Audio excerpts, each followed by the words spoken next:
Boom. Welcome back to the waviest podcast in the UK. Real talk, true stories, the best in the business. You get me? And we're here with another special guest today. My brother Vic, you know. What are you telling me, my bro? Say it, man. First time I've ever met you as well, you know. Yeah. Literally met him about 5 minutes ago. I was going to say my brother, like, we go way back, but we don't. Literally, it's mad. Like, yeah, nah, come on, man. well, it's funny as well because I'll tell you exactly what happened, innit? As how this has kind of transpired quickly, and why the co-host ain't here today as well, because it was last minute. So basically, what's kind of happened is my brethren has forwarded you over, like, yo, you should interview my man, whoop-de-woo, rare, banging story and that, real dude and whatnot. And I'm like, you know what? I don't know him. I've seen him about and that, but if we cross paths, you get me. And then someone that's like in a different circle but kind of close to me saw you on like on another podcast, I think the Bridge Network or something. Yeah. And was like, yo, you should interview my man, you know. Okay, and I'm thinking, what? yeah, Everyone wants me to interview the same brother. You get me? That's crazy. So then when we connected, you was like, raw, like it's mad. Yeah, because I was watching your thing, because like the thing with you reading the thing on the thing, the quote, and I saved it. I'm like, yo, fam, like, and I all thought, like, I was like, who's the author? Like, that's what everyone's saying. Yeah, who wrote this quote? You get me? Trying to say. So when and normally it's mad because I don't really like do the Insta messages and stuff. But when I looked through it, yeah, and there was a random look through, and I looked through and I'm saying, no way, that's the same brother. And the connection was. But it's the energies though, innit? Fam, and you know what it is. You said as well. I know, like I won't say who, but you lost someone close and dearly to you, and you came across this quote not long after, and it kind of hit home a bit harder. Yeah, it did. And I was like, energy that's that, like the energy and that's out there, like you said, fam, the energies, the frequencies, and that. My bro, obviously my bro, that's on my t-shirt. Like, my bro, God bless, man. Yeah, like rest in power, King. My bro passed away, so it's like through that period, that's when I saw the quote. Wow. And line after line, it kind of like touched the nerve. Everything everything that was said. I'm like, you want to hold it a minute. Was this for me? Like, it felt like it was for me. You get it? So it's like, it was mad. It was mad when I saw your message. I saw your message. I'm like, wow, there's the energies, man. That's how the energy. Do you know what's crazy about that quote? Yeah, I found it by accident one day and done the same thing to me. But it was on someone's story, and it was like author unknown. Okay. I might have to dig deeper into that and look for it, because it went viral, bro. Yeah. Like, it's got like 6.5 million views in total across 3 different platforms. Yeah, crazy. Nah, and it's going up. It got like another 10k this morning, like when I checked. Yeah, it's like it's going wild because it's real, innit? It's real shit. Like I'm like, I need to get that written up, put on Saturn and put on the wall, so I can just read it every day and remind myself that that's you know what? That's a good. I need that on my wall in my yard. Right, still, so I can remember that's what it really is. So that's when I realized we have to do this interview though, because the way the kind of everything aligned all within that space, it's kind of like, raw. You know what? That makes sense, fam. You know what I'm trying to say? That makes sense. And what we'll get into, because I'll be honest with you, bro, I'm not the most familiar with you. Honestly, if I'm being 100% transparent with you, I've heard your name. I'll tell you in a bit where I've seen you pop up first and stuff like that, yeah. But when I did find out who you are and take a look at it, because obviously naturally when we interview anyone, bro, man's professional. Yeah. But try to get my journalism on, go do the research, dig back, ask a few people like, you heard of him, woo. And I think I even was really surprised, bro, to see that you've done Grime before as well. That's, you know what I'm trying to say? Like, man, I would have expected that. That's the most surprising thing to me. Oh, yeah. You know what? Yeah, that was mad that you mentioned that. Someone mentioned that to me the other day. Yeah, nah. But it wasn't like, I'll give you it though. You done kind of gangster Grime. Yeah. Do you know what I'm trying to say? Like, it wasn't Grime in its... Yeah, it was like, I was trying, in its childish element. You know what I'm trying to say? Yeah, no, it definitely wasn't. Because obviously I was a rapper first and it was like trying to like, you know, switch to the tempo. I mean, but the scene, I love the Grime scene. Shout out the whole Grime scene. Yeah, I was part of it when I was younger still. They embraced me and showed me so much love, and it's like, it kind of like recharged my batteries when I did that little, you know, so shout out. Gave you some new energy. Yeah. So we'll get into the music in a minute. So what I want to rewind and do, bro, I just want to find out what area you're from, growing up and that.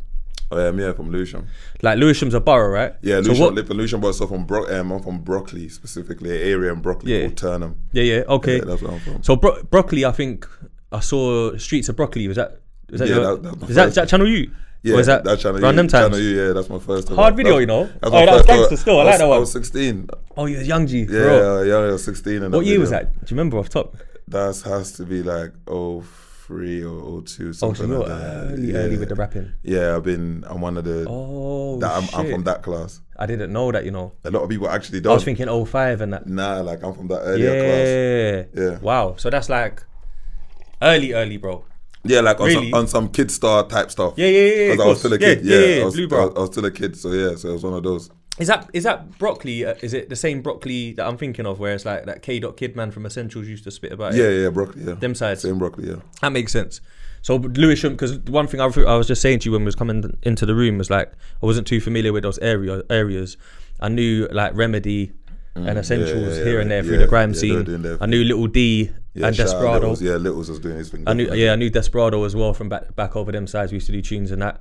So I kind of only knew about them areas from bucking them lot, if that makes sense. So I'm from West, innit? So Southwest, you just cross the bridge, you're in Junction, you're in Battersea, you're in Wandsworth, you're in Stockwell and that. Calm, no bare people over there, knew about their scene, their rappers and that. So for you to say 02, I've got to give you a spud again for that, because blood, that's early, you know. Yeah, that's really early, bro. You thrown me off. Yeah, nah, definitely. So those are the early days, and I think there wasn't even a scene. I was talking about it with I was talking about it with my bro Carnes Hill, you know, shout out to Carnes. Man. Yeah, I was shouting to Carnes over there, like, I was like, we never even knew about branding back then, and he said to me, like, there was nothing to brand, it was just... He's got a point, you know. He's like, right, there was actually nothing to brand, so we was just like, cause those are like the early days when I used to link Carnes, I'm like... What he was about then as well, yeah? Like, Carnes has been making beats from, you know, like, that makes sense. He's been good at what he's been doing for a very long time, and then even like, those are the early days, like... That's very early, bro. Very early. Because if I think about 02, that's like so solid. No, but actually, no, not them times. I think I linked Carnes about like... A bit later, innit? Yeah, a bit later. Like the road rap thing. There's some years after that. Yeah, that's when I bucked him later on. I used to go up Brixton Hill, and I think that's around the time I met Tef and that, like... That was like... So we're talking 08, 09... That makes sense. Type of thing, yeah. That makes sense, because no doubt he was probably doing his thing before. I could imagine him being like a DJ or something, or collecting records and that. Yeah. Because that's what I did at first. So it's like, I'm trying, timeline wise, that threw me off, because I'm thinking we're going to be talking like 05, 06 minimum. That's... So to go back to have a video at them, bro, that's early. All that early doors. That don't really count though, because like my video probably came out like 03. But I saw, what I saw when I done research was that you wrote the lyric, and by the time this comes out, that shit made me laugh. You know, you actually like, clocked that. That's mad you clocked that. Yeah, because I was just thinking, how ironic, bro. Yeah, you know what is? I was on Bell, innit? I was on Bell for a jewelers. So it's like, and I was on Bell because of my age, because I was so young. Really, if I was of a certain age, I would have been out.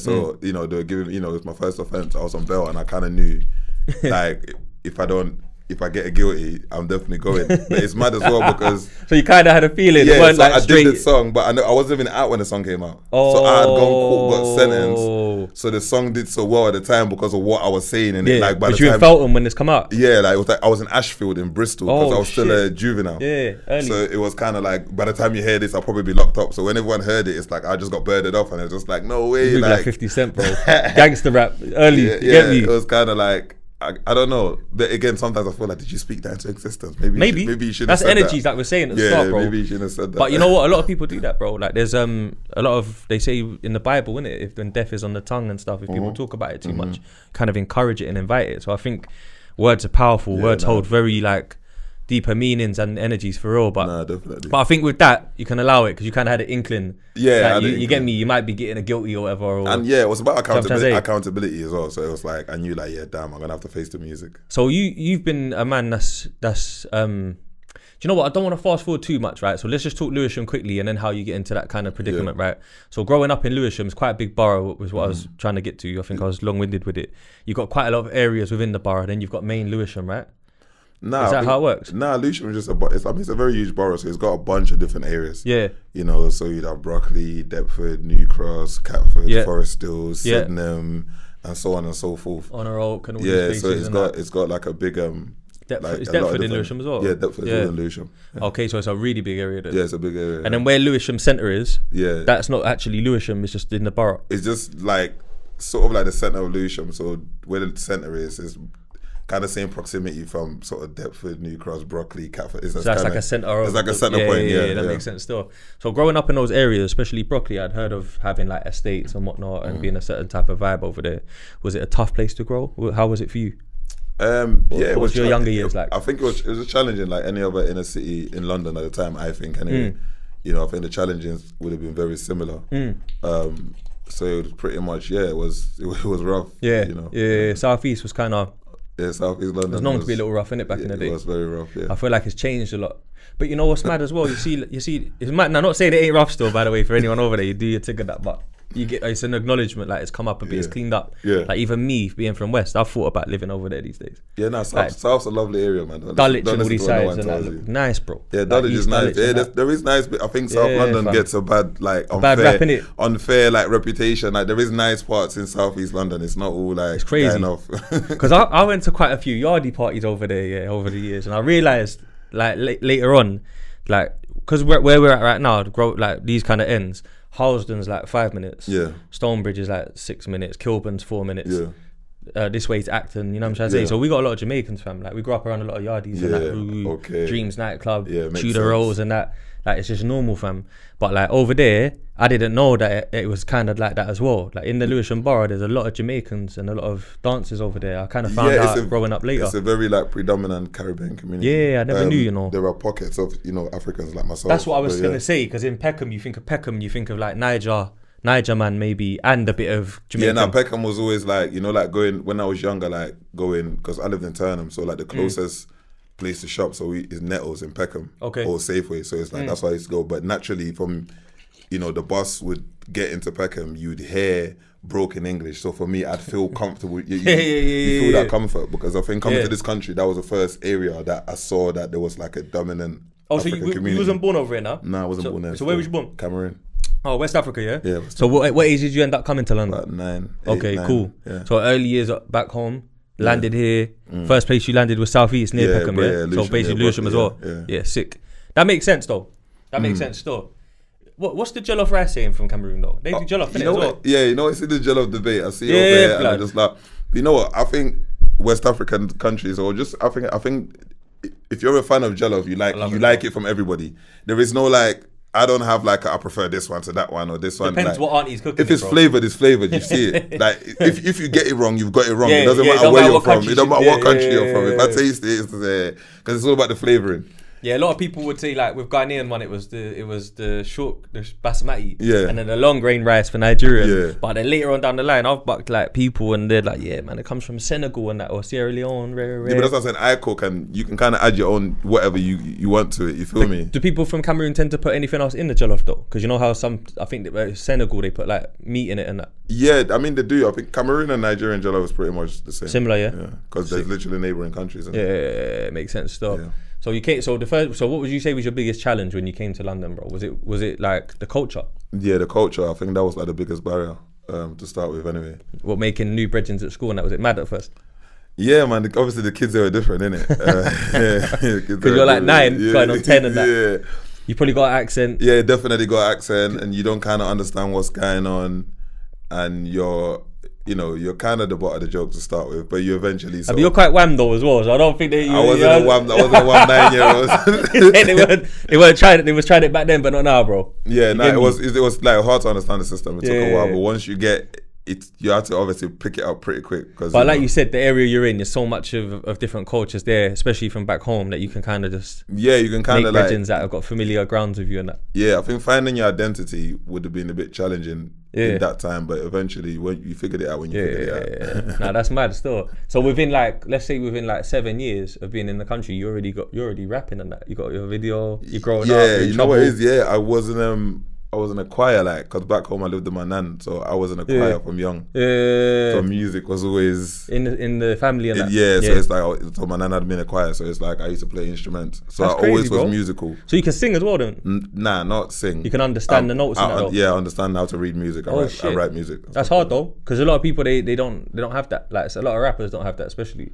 They might have like a ear for beats and that. Yeah. But it's rare that, like, we just had one brother on last week, he's Congolese and he grew up playing drums in the church. Okay. So now he's like a top DJ within his sector. Sick. Because he just understands music differently. He used to play drums at church and all these things. You pick it up, man. Yeah, so definitely. So I was always musical from young. So you said something about the jewelry thing, yeah. So obviously you're 16 or 17. You said when this video comes out. Yeah, I'm 16 right? Yeah. So prior to that, you've got in trouble for, when you say jewelry, can you expand on that? Is it something you can talk about? Yeah, no, obviously I've done the time. It's a sentence that expired. For a Rolex shop in Bournemouth. Oh shit! So hit the belly. Not exactly, but so I was on bail for that jury show. So it's like obviously it was more or less bank to rights. You know, more OHAs, stops, Southampton. So I've been nicked in the car. This is not a suspicion with the man there from the move. Yeah. I was gonna say it wasn't even a camera thing. It was like literally. It was like it was middle of the day stuff. Them days there, it was a pirate days. You get me? Like, so. But it's the middle of the day, you know, straight up. Just them times the cameras never had no facial recognition like that. It wasn't even really. You get me? It wasn't no digital. Even like cameras didn't. Even phones never had no camera. There was none of that type of stuff. So it was a bit analog them times. So you was a bit, you was outside in a different type of way. But yeah. Do you know what's mad? Yeah, I had because I try not. You know what? For the listeners, they think that I read my messages or something while I've got guests here, but I use my notepad on my phone. Because my memory, you get me, and I research. But you know what it is? One thing that I wanted to get into, and I think it's a good time to get into it, right? This is one of the ways I found out about who you were, right? So I think during the first lockdown in 2020, that's very late, by the way, to discover you as a rapper, right? But what happened is I remember I'm online a lot, right? I started podcasting at the end of 2015 and then done like some really big podcast episodes in 2016. But people did not know what podcasting was, bro. They didn't know what. They were audio. I had SAS, Ill Mill, Paper Pabs. We done all these episodes, audio only, no footage, right? Way before its time. Then we bring a camera crew in, done Jaja Souls and what else did I do? I went to America, done Unkasa and Murder Mook and that. Cold. But this was hard to get people like yourself or anyone to come and do the podcast because they thinking, what's the fuck's podcast, bro? You know what I'm trying to say? The only people that was doing it was like Taxstone and that in America and Nori. So what happened is I'm watching all this content because I took a hiatus and I was about to come back heavy. So I'm like, you know what? I need to soak up the game and see what's going on. And I started watching a lot of YouTube UK gangster documentaries, gangster blogs and stuff. Most of them I knew of, like, you know, like the common names in London, like the old school 28s from Brixton or the Hackney, Lover Money and all these whatever, Lambie and that. You know about all these names from like Sutty and that from Mozart. These are just hood legends, But then I came across this Sparks guy, right? And funny enough, because like I said to you when we come in, that part of South East so far from here, that it's really like rare for you to even have a need to go there. It's like a, you know what I'm trying to say? It sounds mad, but like someone from your end probably feels the same way about like fucking Ealing or Acton. You know what I'm trying to say? So obviously I've come across this Sparks guy, and I thought, raw, this story is crazy. Like the man went America in jail and all that. Boxer, serious boxer as well, like heavy. And I always remembered it. And if they go back to the Paper Pabs episode that we had in like 2021, I bring it up because I was so fucking like blown by it. Like this shit's crazy, bruv. Like this is like the Supreme Team shit, you know, like he's gone to America, Queens and that, all of that shit. So I'm like, this is crazy. Then fast forward to the summer, you and God bless the dead Hypo and Spades end up on this Instagram live man thing, talking about boxing and that, So me being an observant person, I'm like. I kind of wonder who you are. Somehow I watch some next interview and it ties you back to the Sparks guy, right? As if like you're affiliated with him growing up in that year. So then I'm thinking this guy's a unit and Sparks was a boxer. So this guy could probably, and he's been Joe Bear. So these lot ain't gonna want to jump in no ring with him, really, bro. You know what I'm trying to say? And it was entertaining because shout out Biz and that. I see Biz get involved in that. Shout out, man. Entertaining, man. Rest in power to Hypo, always, man. And rest in peace, Sparks as well. Because I watched that documentary still. Always, man. So he's a super hood legend over there. I'm taking it. Yeah, definitely. Yeah, like you get it. Like I know the vibes when I see the vibes, and I was just thinking, blood. This guy's story is powerful, fam. Like, definitely. How do you? What's your relationship? Or what was your relationship with him like? Because you're a bit younger than him. Yeah, much younger. Yeah, that's what I'm thinking. Much younger. So how do you meet him and that? What's that? How does that work out? I mean, I think I spoke about this a couple of times, but I think to summarize it, it's just like, you know, it's a similar. It's not even like a complicated. Like it's the same thing as, you know, being young, being outside. Yeah. And then, you know, you get the attention and setting up your older, your older peers. Yeah. And then someone might take a liking to you, and it kind of goes from there. 100%. So it was more like, but I think I wouldn't say like my relationship with him was an important thing, because I think it's very touchy with these things. It's when people have passed away. I don't like talking about them in any type of context, because you got to remember there's family members, there's politics, and he was a father and stuff like that. So I never want to make any offend. Yeah. I get you, bro. However, like he was a legend. And I think for us over there, he was like the first to sort of open your eyes to a lot of things. He was just a special human being. I think in every generation, I believe in every area, there are, and I'm just talking on the road sense. Yeah, of course, like from the streets. You get the guy that is, he's completed the full ticket. Yeah. In every way. Yeah. It's stand-up guy. Yeah, you don't get a lot. Man, you don't get a lot Gangsta, of them. Loyal. You know what I'm saying? So it's like makes money. Like somebody that commands the respect of like a whole borough. Yeah. Powerful. Yeah, I'm saying. So every generation, that's I true. think you get one or two people that come out like that, and I think for the time for his generation, he was like he was the person. Yeah, that makes sense. So yeah, man. Because you know what, I was proper surprised that I'd never heard of him before until that documentary, and then when I did, I was just like, nah, this guy's official. I can just tell. Definitely. He was a special individual, and I think obviously I picked up a lot of early stuff then. But I wasn't a stage where I think I wasn't conscious a lot of the time, because obviously it's still the proving grounds, isn't it? You're trying to half prove yourself. I think being that young, I'm just trying to prove myself to them at that point. That makes sense. So I'm not sort of, because you rate them. Yeah, so I'm not deep in the dynamic the way everyone else may be deep in it. Yeah. I'm thinking I just want to show these man. But he probably rated you though, because obviously there's a lot of young G's around them ends. He's showing you love back. You know what I mean? Like you can see that's something, because otherwise it wouldn't have been tied back to you for me to be able to find it online. Yeah, I think you know what it is though. I'll be real to you. I think like I've touched on this previously. I think some people, especially people from my area, like everybody, like how you're from the ends and you have a different relationship with different people. Yeah. And everyone might not know how you and certain man are tied in or whatever. Yeah. So naturally, when less is more sometimes. Less is more sometimes. And sometimes when you speak of a relationship with someone, it's almost like, well, I never saw you with him, or I didn't see this. Has there been a lot of that then? There's not been a lot of that at all. I just feel like people are like that in general. With people that are legendary, everybody likes, there's a lot of people that beg it as people well. People attach themselves in different ways. And that's why you're right. I try not to even speak on it. Like as much, but he's somebody that everyone over there has a lot of respect for, and we always did growing up. So yeah, God bless him, and shout out to his family. Yeah, God bless him and his family. Always, I respect that still, because I hear that, like you said, there is that in every end, and I've seen that myself, bro.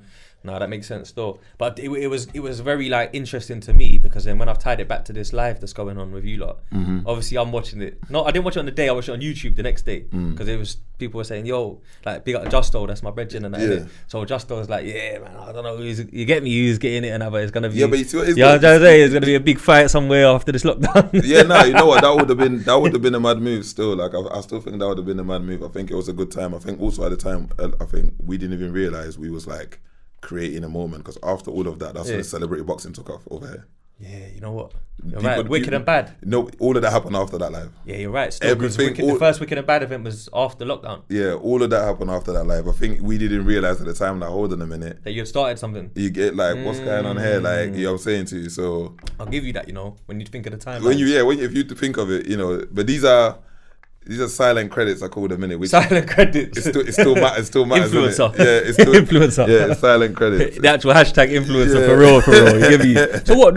Bounce on that never reach out about no fights, because they must have, if they've been influenced by it, and you're from South as well, they must have like, yo, you wanna? No, I think there was a conversation at one point way back, but we couldn't like make it happen. Nah. No. What was the reason? It's just the person we're trying to do it, he comes from a boxing background, and we was trying to do MMA, so it was it wouldn't have made. What would you have preferred to do? What would have been your preference? Like, I'm not a boxer in it, so okay, so you would have preferred to. It's what people always get, like, I'm not a boxer. I'm just I'm saying I'm just handsy. Just street fight. If I'm a handsy. So obviously when people are talking about, a lot of people get confused and feel like, oh yeah, how come nobody wants to this, nobody wants to that? It's because humbly, I got up to date night nurse records. So it's like that's so it's that. So it's not like a back in the day. So it's an up to date night nurse record. Like, it's proper. Yeah, I'm saying so. But really, if I kind of saw the potential, you're sleeping at that. Yeah, if I saw the potential, you don't wake up after night nurse either. Yeah, that's what I'm saying. That's like 8 hours sleep. I'm not with you, I'm just letting you know. It didn't go off my head. You know what I'm saying? I got that as record. But if I knew when I was much younger, this is where you don't realize your potential in certain things. Because you could have followed that athleticism. I like combat sports. Yeah. I like going in the cage and getting put in a headlock and can't get out of it, and I'm trying to. You're one of those sickos. I just need to feel some.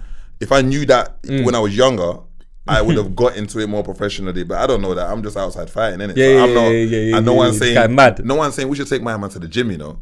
No one's saying that. It's like, I hear that. Man I hear that still. Yo, that's, man, you don't get much of that in the hood. You get what I'm saying? So I'm like that with young G's. Like, yo, you could be good at this. I always look back and I think, yeah, maybe I could have. But I got so much respect for professional athletes that whether it's boxing, MMA or any combat sport, because that is so hard. Yeah. Because like me, I'm somebody that's just like a fan that likes taking part. Right, got you. But these guys are different animals, yo. Like professional fighters, like I got so much respect for the sport. Yeah, because I saw Pound Sterling owns a gym or something over in South East as well. So I'm surprised he didn't. Yeah, I was. You know each other well. I know I've seen you on their podcast when I was searching. Nah, that's the bro still, man. Yeah, bro. Because I'm surprised. Maybe you get me. Yeah, now Pound is like, that's what I'm saying. He's always had like a gym, and he's always like, you know, where you can go, you know, I call it get some love. You get me? When you know what I'm saying, you can go and get some love in there. You get, I'm trying to say to you, you get me?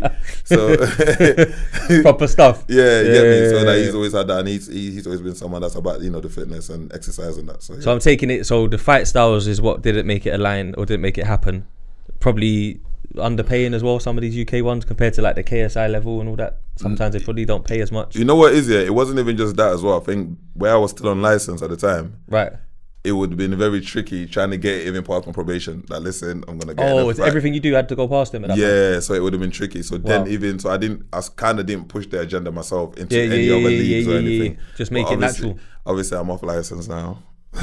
Big up. That's what we like to hear, my guy. Cheers to that. Yeah, you get me. I'm off license. That's a good look still. I'm off license now, and freedom, man. Anyone wants to do some business. So now you can do this celebrity boxing thing for real. Yeah, but you know what it is? It's like I think for a while, like the stigma stayed. Like every time I run into someone, when are you fighting? When are you fighting? So I was trying to, you know, put the disparity that like, yeah, I'm on it for like on a business thing. Yeah. But I'm not some brother out here fighting everybody. I want to fight everyone. You guys saying to you like, that's mad. Yeah, nah, because I can't remember what barbershop I was in. If I was in a barbershop or something, or whether it was just in a studio session. I don't know what it was.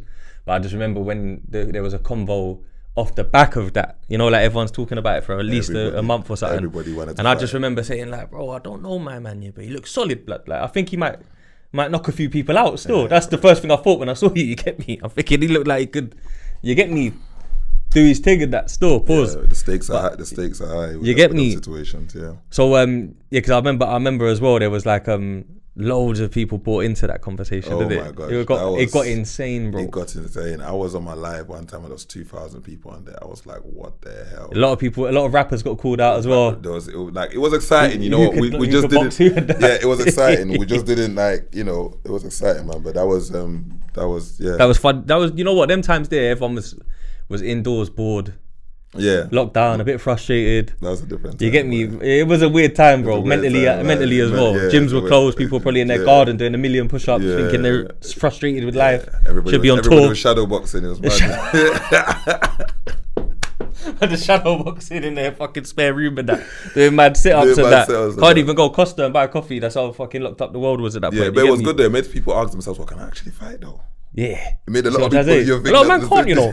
Bro, I'd bet healthy savings, on a lot of people that are like Wham or Gunman or whatever. Bro, fist to fist, G. It's peak. Yeah. Like it's peak still. Yeah. But that's what Justo was saying as well. Justo was saying people think that but Biz can fight. That's what he was saying. He's scuffers and that. Like there was a few. Do you get me? Jay Spades, I saw Jay Spades looking like he was in the gym at one point as well.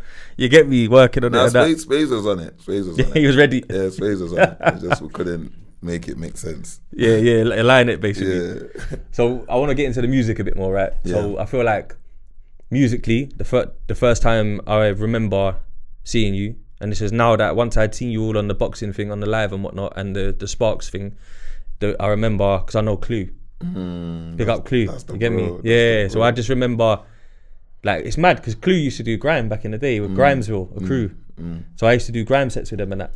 So I just remember seeing you with Clue, and I always like check Clue's music out, and you had a collab, and that's when you kind of, I think it was on Link Up TV or something like that. Yeah, that kind of hit my radar. Got a song called Trenches. That's a while back. Yeah, it was quite a while ago. So I remember seeing that, and that's where I kind of connected the dots. Like, okay, yeah, he raps, and I remember that. Woo. But the grime thing, did that come after rapping, obviously? Because you've had a rap. This is most people. The reason I say it like that is most people, like myself, even, I've done grime, innit? Like I started out in garage, spitting, DJing, pirate radio, grime, DVD era, grime, mixtapes. Then you become a bit more of an artist. And then as you produce the music and make hooks and choruses, you hear like, you know what, I might want to rap more now. Rap's becoming a bit more of a thing in the UK. I feel like you kind of did it a little bit the other way. Where like Little D is a good example from over there. He's grime all the way through. He never rapped. Do you get it? But you've come out with a heavy rap tune, gone to the can, come home. Do you jump back into rap? How does the rap and the grime thing pan out? Like what's the stages? You know what? I came back here. I jump into I come back rapping. But bro, it was weird. Like the rap game at the time.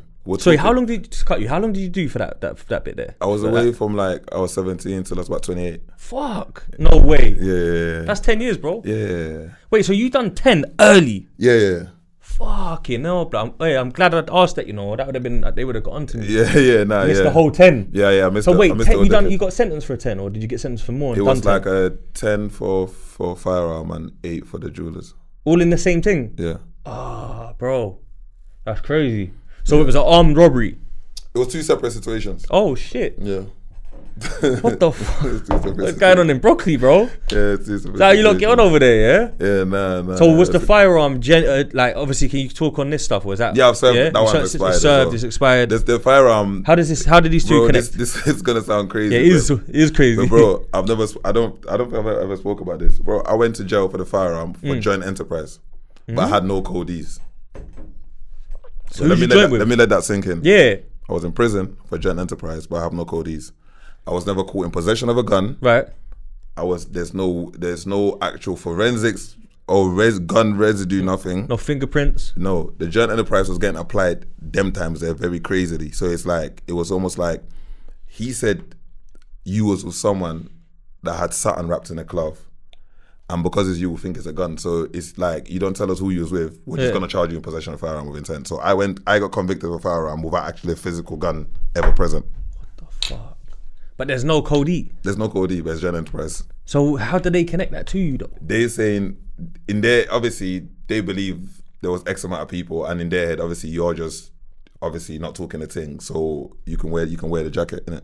Bro, and they managed to get that for a They jury. managed to get Was that it a for jury. I got for the jury found me guilty. I couldn't What the believe it. fuck? Like no forensic, no CCTV. How did you feel when that jury made that decision, bro? That there's no forensics, no CCTV, and they're finding you guilty, bro. What did they do to paint that guilty look in the courtroom? Was there anything crazy? Joint enterprise, it was a simple thing. They just had to link me to the crime scene. Was it like a cell? No, it was like the victim saying I was whoever done what they done to them. So there was a snitch involved. So obviously there's a victim. So it's like, so it was like I was whoever did what they did to them. So from he saying I was with that person, they didn't feel like they needed anything else because of me and my reputation. Do you know what? That makes more sense now because I've got a friend that's been through that. I know someone that's been through that. They had a mad rep, bossy, active. There was a little ongoing situation, and then there was a stabbing that put someone in a coma, and their friends testified against someone that I know, and he didn't do it, but he done the time. Crazy. Yeah, so that makes sense. But this is what joint enterprise is a bad thing. Joint enterprise is a bad thing, but this is what I'm always talking about. It's not like like you could go jail for not actually matching doing the crime. But But the point is, if you're wearing a certain jacket, you get what I'm saying? So back to this reputation stuff, your reputation precedes you. If you're wearing a certain jacket, going in a certain type of way, these people see you in a certain type of light. Threat. So when you get caught up in this type of situation, whilst it's unfair on one hand that they just like doing what they want, on another hand, you put this jacket on, you put this mask on. Comes with the lifestyle. Now you're this guy. You get what I'm saying to you? So naturally, I get what you mean with that. So we're gonna treat you like this guy.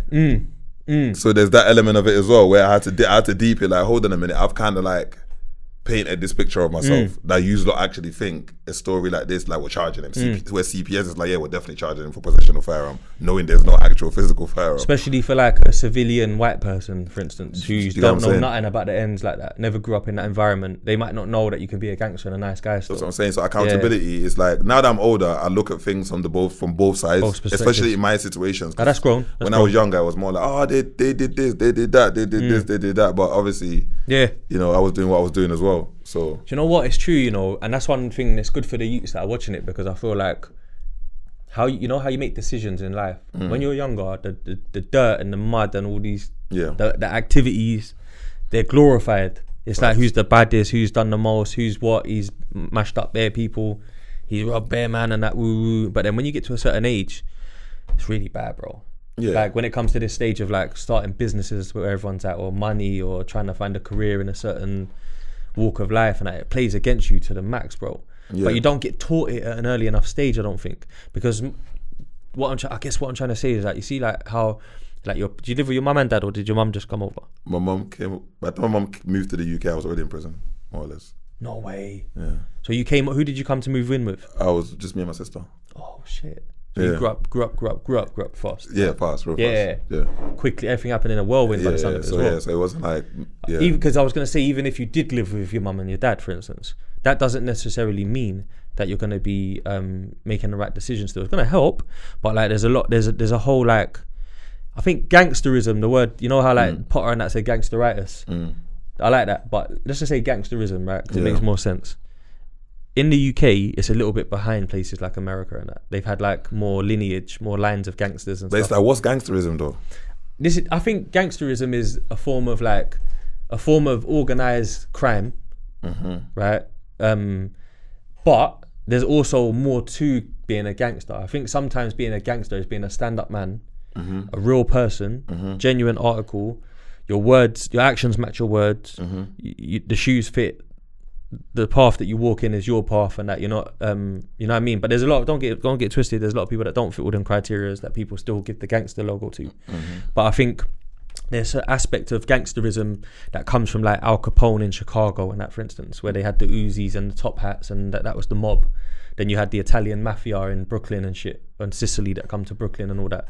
These things, like if you're living, even if you're a black youth in Brooklyn and you're seeing that, you might start your version in your hood, which was what happened with like Black P Stones from Chicago, which ended up being Bloods and Crips and stuff later on, and that. These are like gangster organizations and that. And don't get twisted, not all of them are real individuals each, because you might be realer than fucking 90% of their gang, but they might have one guy at the top who might have a bit more on his track record or whatever. Cool, that's debatable, innit? But I think like in London, the street thing kind of like, because if I think about it, we started the flags and that started coming out over here. The gangbanging flags started coming out about 07-ish, and they ran rife for like a year or 3 years or something. Everyone was a Blood or a Crip or Green or Yellow or Black Gang or whatever. It just happened and it went mad for a while. But that's old news in America. You get it, that kind of thing. Prior to that, I think we had like cliques and crews. So you had like TMD, Tottenham Man, them whatever. You had Ghetto Boys in South, whatever. But even prior to those, it might have just been surnames and that. Richardsons, Craze, but they weren't really fucking with black people like that as much, or like Asians, or you know what I'm trying to say, Arab youths and that. It's only like London later evolved a bit. And I'm not saying we ain't got it. We got it. We've got G's over here. Don't matter about the guns because they're here. Obviously, you got sentenced at fucking 16 for one. You know what I'm trying to say? Yeah, but this one say we got like I think the terms redefined though. You think so? Yeah. Yeah, nah, it's redefined. I believe so. The terms redefined. I want to hear this. You see, like gangster right now is keeping the lights on, fam. Like gangster right now is going to pick up my son from school. That's some gangster stuff. Like gangster is seeing my daughter take her first steps. You get what I'm saying to you? Like gangster is seeing a smile on my mum's face. Yeah. Facts, you know, like that's you know what I'm saying? On, like that's real talk. That's the gangsterism I'm trying to be part of. That's why I read those quotes on the show. You get what I'm saying to you? That's the gangsterism I'm trying to be part of. Like, so it's like, because I feel like you could fill your fridge up, gangster. Do you get what I'm saying? You get what I'm saying? Like G'd out is a term that I like to use. You get me? Like we're talking about man's rich in love. What you on about? Man's rich in support. Man's rich in family. Well. Man's rich in faith. Most importantly. So lack of money can never make man feel like man ain't got nothing going on. You think dig what I'm saying? Man's 100%. Like man's just you put yourself in a space where you gotta understand. Man's got to celebrate the little wins. We can sit around and wait for the big wins to come, and you know, but in the meantime, you're not taking stock of what's going on. Like gangster for me is waking up with air in my lungs. Oh yeah. You know, like that. Like you get what I'm saying? Wake up in the morning, alhamdulillah, I woke up this morning. You get what I'm saying to you? Amen, bro. So I feel like you're right. So I feel like you're absolutely right, bro. I don't now it's gangster if you own a tech company. Do you get what I'm saying? Yeah. Gangster is starting a business. Yeah. It's like, right, that's some gangster. Now it's gangster you started a business. You feed families for employing people and that. You know what I mean? This podcast, this is gangster. 100%, the whole camera, bro. a whole setup, a whole production. This is love, fam. This is some gangster. gang. New thing. This is gangster. Like 100. My man's a gangster. What are you talking about? He's got a whole production thing going on. You get what I'm saying? So that's what I'm saying. You're right. I'm glad you bring that up though, because I feel like That's the biggest problem we have a lot of the time, especially even with the drill youths, bro. I'll be honest. Like, it pains me to see people that I know I know their dad from the other side and that, and we was all cool, but you fucking kids are killing each other and that, bro. Like, it pains me to see that shit, because in 10, 20 years from now, bro, these people that you ride out with and that probably won't be your brethren anyway, bro. Half of them. I put up the post over there talking about that. You get what I'm saying to you? So it's like, we've got to, like, I think it's accountability as well. So it's, because here's the thing, when we were doing things the wrong way, was loud about it, right? So it's like, you want to be the man, you want everyone to know what you're on. Like, everyone's got so, all right, cool. So you see now you're doing the positive thing, just be just as loud, innit? Don't make a transition and go quiet. It's just like, cause there's a kid shying away from it. There's a kid that wants to hear that. You get what I'm saying to you? Let's be loud, but the same way, innit? 100%. If anything, be quiet. Let's with the other stuff. That's true, you know. You should have. You should have. It's like we're loud with badness, and then when it's something good, it's like so keep that low. Keep that low. That's insecurity. I'm trying to think what I could put it down to. It's insecurity, because when you're raised to be tough or to put on a tough face, like, I won't keep going over me all the time with the story because it's your interview, but it's like, there's times where in a podcast I mentioned that I went on a move with some older brothers, and they was telling me I smiled too much when I was young, and they told me, stop fucking smiling, blood, and that stuff. You get me toughen up and that. But at the time, that was probably a good idea because of what we was doing, you know what I'm trying to say? But when you deep it, bro, that's proper negative advice from an older man. Do you know what I'm trying to say? Do you know how bad that is, bro? That's the loudest smiling bro, thing. you're smiling too, blood, you're too happy, blood. You get me? Like, man, bro, be serious, we're going on you get me? And bro, to his defense, at the time, probably right? But then when you deep it now, looking back on it, bro, I think he's an idiot. You know what I'm trying to say? Like, I don't rate that. So, bro, what was my man talking about? Like, some old man telling a young kid not to smile, bro. Are you mad? Do you know what I'm trying to say? So when you put it like that, bro, about being bad back then and now and all that, it's redefined 100%. And I think that people don't shout about it enough. You're right. Sometimes I think people are scared of looking corny as well, though. There's like if you're doing loads of stuff for youth and that, and you're just posting everything, it can be like, here he goes again, helping the youth. Do you know what I mean? Like, charities like that, you know, if you keep giving to like charity and you walk around filming yourself giving to charity, people are like, bro, I don't think you're supposed to film that. Do you know what I'm trying to say? But then people will film fucking putting man in a spliff now, bro, on a drill tune and that. So it's like, what do we film and what don't we? And I think it's like a gift and a curse, social media. But I think you're right. I think there has to be a way where people can like express the new gangster and the way to help people or like the new moves. It's true. You're right. There has to be a way for us to do it. That's really defined, man. So I think we have to, like, if, for instance, if we got a deal with Sony, we'll be on it, 1.2, we did it, champagne and that. But we might not tell them that, like, yo, bro, at the moment we got an intern that's got, like, he's got a CV now, you know what I'm trying to say? We're trying to help him get. We're trying to spread the message for like a lot of positive role models as well. We've got a few. Yeah, there's a lot to it still. Facts. But that's why I always try to read those quotes, bro.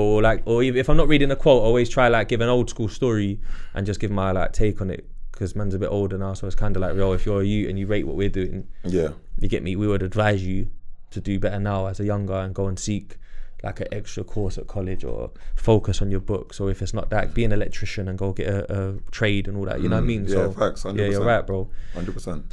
So with the music, let's just get back to the music for a bit. So with the music, you come home, 10 years served, bro. That's a madness. But what I don't even know if we're ready to move on to the music actually. What jails you went to? Because this is a bad thing, bro. Now that I'm thinking about it, 10. What jails did I go to? It's one of those ones. Is it more of that? Yeah, it's much more of that still. So you did the tour? Yeah, tour, heavy tour. Yeah? Yeah. What was the worst and the best one? All the way up north and back. Was there a worst and a best? And our best is loosely, because we're not going to say that any are good, but is there one where it was a bit more kind of like, thank God there's a D-cat now or something? Or? Nah, man, because when you're doing a long bird, it's like, after a number of years, like, the cell's just a cell, man. Yeah. Like, no matter where they send you, like, obviously certain things might be different, but when you got that type of number on the calendar, it doesn't really matter. A cell is just a cell. You get what I'm saying to you? Did you have any mental lows, like times when you was really really low? Nah, loads, man. I always talk about it like prison was not something easy. Like the man them always trying to paint it a different way. It wasn't easy, and that's not because but that's because they done fucking 18 months, bruv, and they acted like they did 2 years and all that. You get what I'm saying? And when I say not easy, sometimes people lean onto the fact of like, I never had no incidents in there. There was no situations that, you know, it wasn't. That's not the part. It's more of a mental. It's more the mental thing with the door lock. Like you're left with your thoughts. You have to face yourself. You have to face the reality of your decision, your choices. You have to take accountability whether you like it or not. So you're forced with reality to face it, and you can. It's how you process it. You can take it one way, and which will allow you to walk through another door, or you can take it another way and walk through a whole separate door. So I've done both. So it's like I've gone in, and then. Like I think 2009, I was supposed to get deported. That's a whole nother story. What the fuck? So you really been through some shit, bro. So they, I had so let me give context to the viewers. Yeah. So got 8 years for the jewelers. Yep. Them times it was an old law. You do 2/3. Yeah, I remember them times. Right. Yeah. Boom. 2/3. So at the end of my sentence, okay, I had deportation orders would have been signed. I'm being removed from the country at the end of the sentence. So then I don't get released. At the end of the 2/3, I go into the immigration authorities. Right. So I'm doing that for a bit, and then they put you like an immigration hostel. While you're waiting for the flight. Yeah. While I was in that space, like a holding room or something. When I was in that space, you're still in the community, but you're not. When I was in that space, then the firearm charge. So they just grabbed you back. So it was just like, okay, cool. By the way, the joint enterprise. What are you talking about? Bro. And then it's like I'm thinking, well, there's no gun, so I'll be alright. You bust that. And there's no gun. I'm gonna be cool, no gun. But then obviously I went in jail. So. Was you more concerned that you might just have to be going back home rather than getting resentenced and going to jail again at that point? The immigration, I'll get into that separately. But the point I was making is, so that little period where I was in the 2009 period, I'd gone for another door, so I was just angry. They took all my youth, blah blah blah, this that another. So naturally, I'm not. Whether I'm allowed a couple hours a day, I'm still not engaging within those couple hours the most proactive way. Yeah, a little bit bitter. Yeah, but I'm saying once I go back in, do the whole sentence. And then I come out 2015, I come up for another door. Where it's like, okay, cool, alright, cool. I've been messing around too long now, alright, cool. So I had to get to that point. And then obviously you start making more informed decisions because of year after year after year after year, you're just thinking you're 18th, you're 19th, you're 20th, you're 21st, 22nd, 23rd, all your milestones, all of that. You're just sitting in there. So what age you came out? Came out 28. So you actually come home in what year? 2015. Fucking hell, bro.